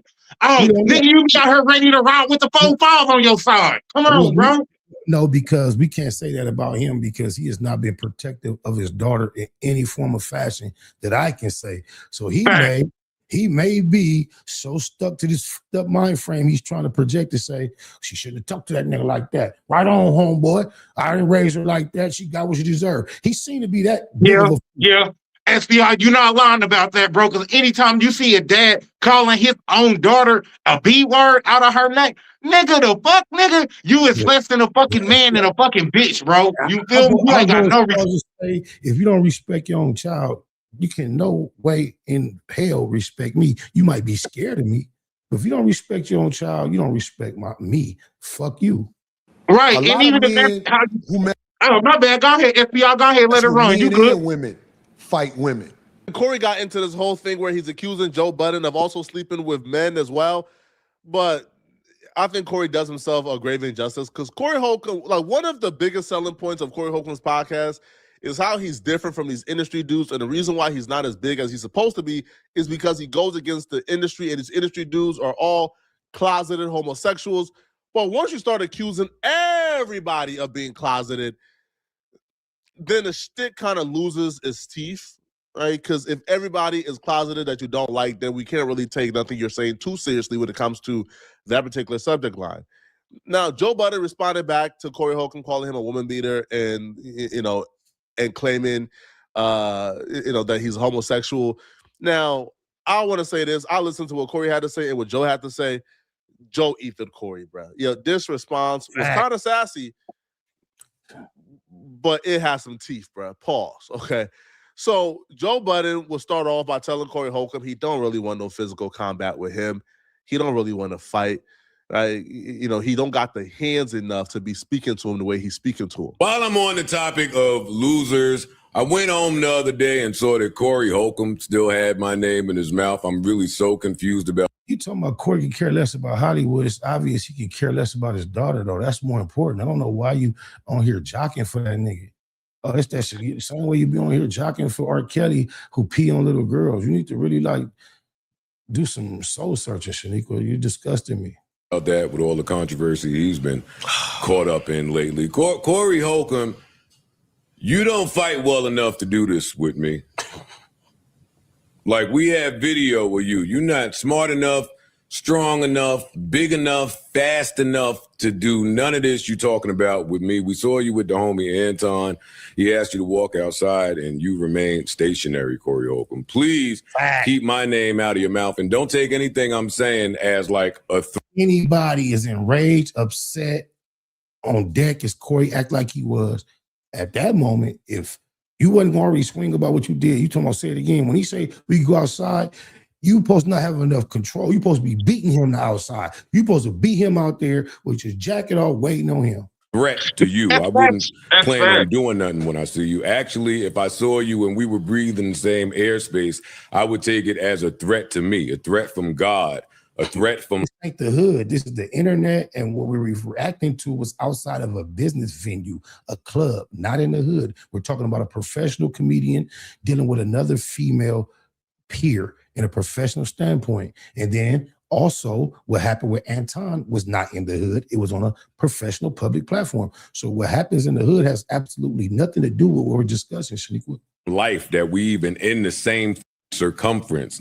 Corey Holcomb, your fall from disgrace has been one that should be studied, from kind of funny to kind of bummy to I'm just the dummy. You over there struggling. You look a sandwich away from welfare. You dusty dog shit in the face looking boy. Corey Holcomb, I can't believe that you are engaging this way when you fight that way. Honestly, it's over. You over there just lonely and poor. Your co-host look bad. Not the woman. I'm not talking about her. Everything over there look bad. I know you down bad because you on a Costco table podding in front of a fake plant that appears to be dying. You failed at fatherhood. You hate yourself. You hate your daughter. Your daughter hates you. You failed at fatherhood, finances. You failed. And the reason why this is so potent, it's so lethal, is because everything Joe is saying is true. Like, Joe didn't tell not one lie, like, during this rant. Like, Joe is, Corey Holcomb, daughter hates him. Corey Holcomb hates his daughter. That's evident. We've seen that on camera. The finances part. Corey Holcomb admits that TMZ is about to have him on welfare. He can't book a show. You know, I haven't been working a lot of my gigs. I lost a lot of my gigs. So, by the way, thank you, TMZ. I lost another gig today. Gary, Indiana, on the boat. Y'all got me good. Y'all got me good. Y'all got me good. I'm losing gigs. People are saying, Corey, the optics of that video. And yeah. Y'all got me good, TMZ. He blaming TMZ, and people are telling you it's the optics of the video that they have a problem with. That's not TMZ's fault. That's not no one's fault except the person who controlled the optics of the video, and that was you, because you chose to close the gap and put your hands on a female. That's all you, all by yourself. I'm about to be out here on welfare. And we do know the Corey Holcomb podcast isn't really profitable because, you know, like, half the shows are age restricted, you know, half the podcast episodes are demonetized. He don't really cut it up. They're live streams. Live streams don't make money. Like, yo, if Corey Holcomb posted an actual episode instead of going live on his YouTube channel, he'll be making a decent chunk of money. That's, you get the gist of it, man. What you think, Reckless? Man, hey, FPR, you feel me? I'm going to keep it all the way transparent with you, bro. You feel me? I'm going to keep it all the way transparent. I'm going to be vulnerable for the whole platform for a minute. You know what I mean? Now, me, y'all probably don't know. I got 4 kids, bro. 4 of them. I got 4 baby mamas. You feel me?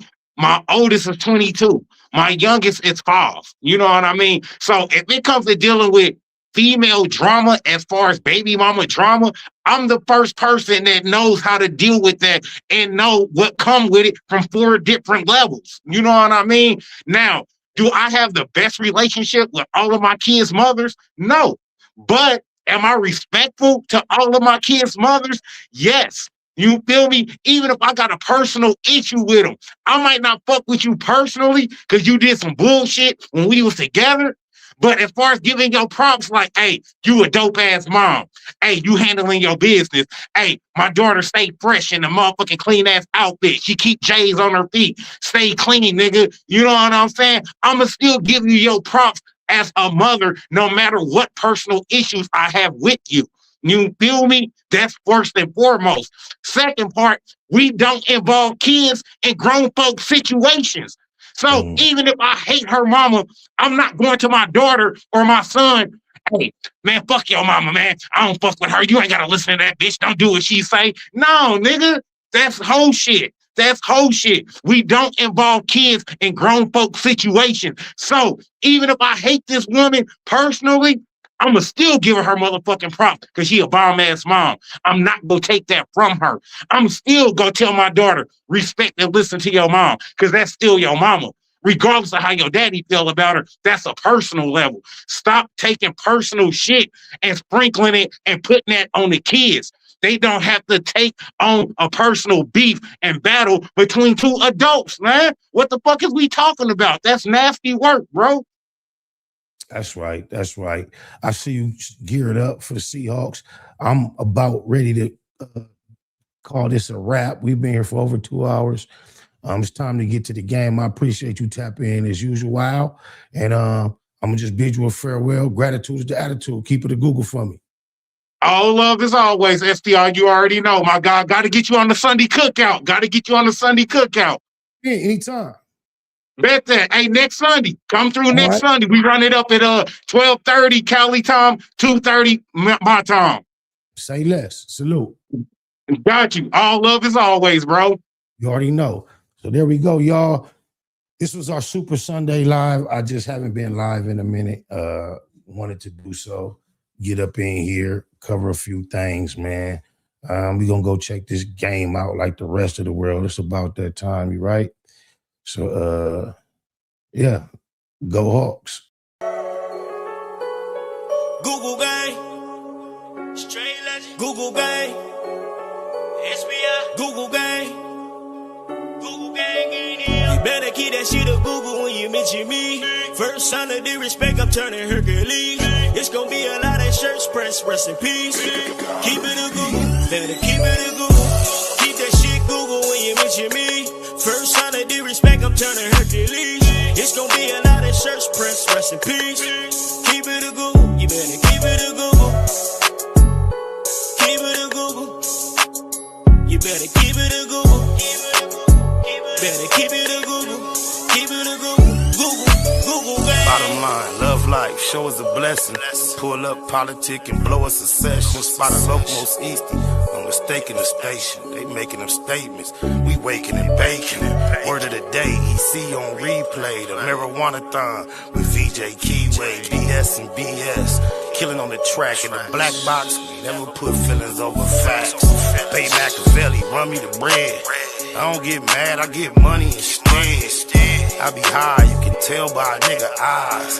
But wise enough to enterprise, you dig a lies. Contemplating with the Google gang, conversating. Counting coins while these cowards in the comments hating. Only thing count, my count getting another comma. I'm a magnet to the money on my mother mama. Better keep that shit up Google when you mention me. First sign of disrespect, I'm turning Hercules. It's gonna be a lot of shirts pressed, rest in peace. Keep it a Google, better keep it a Google. Keep that shit Google when you mention me. First sign of disrespect, I'm turning Hercules. It's gonna be a lot of shirts pressed, rest in peace. Keep it a Google, you better keep it a Google. Keep it a Google. You better keep it a Google. Better keep it a Google. Keep it a Google. Google, gang. You can't keep it a Google, then don't mention me. Run a check through the set, I bet them niggas mention me. Red Bull and Hennessy, I keep the same energy. No matter on a solo or a couple homies with me. Tell them come get me if they want confrontation. I keep a couple shooters with me. And we right here waiting on shit to pop off. Take a nigga top off, you tempt me. All that BS, you can miss me. Slide down Century, doing about 60 in the gutter lane. Faded off yak and drop the pistol, hopping out the rain. I won't change, keep it a Google, the only way. Mention me, I come out and play. That's on the gang. We are not the same. I ain't nothing like these rap niggas. Hanging with bangers, no bodyguards, we all strapped, nigga. All truth, no lies, facts over feelings. We ain't gonna start something we can't finish. Google gang. Better keep that shit up Google when you mention me. First sign of disrespect, I'm turning Hercules. It's gonna be a lot of shirts pressed, rest in peace. Keep it a Google, better keep it a Google. Keep that shit Google when you mention me. First sign of disrespect, I'm turning Hercules. It's gonna be a lot of shirts pressed, rest in peace. Keep it a Google, you better keep it a Google. Keep it a Google. You better keep it a Google. Better keep it a Google. Keep it a Google.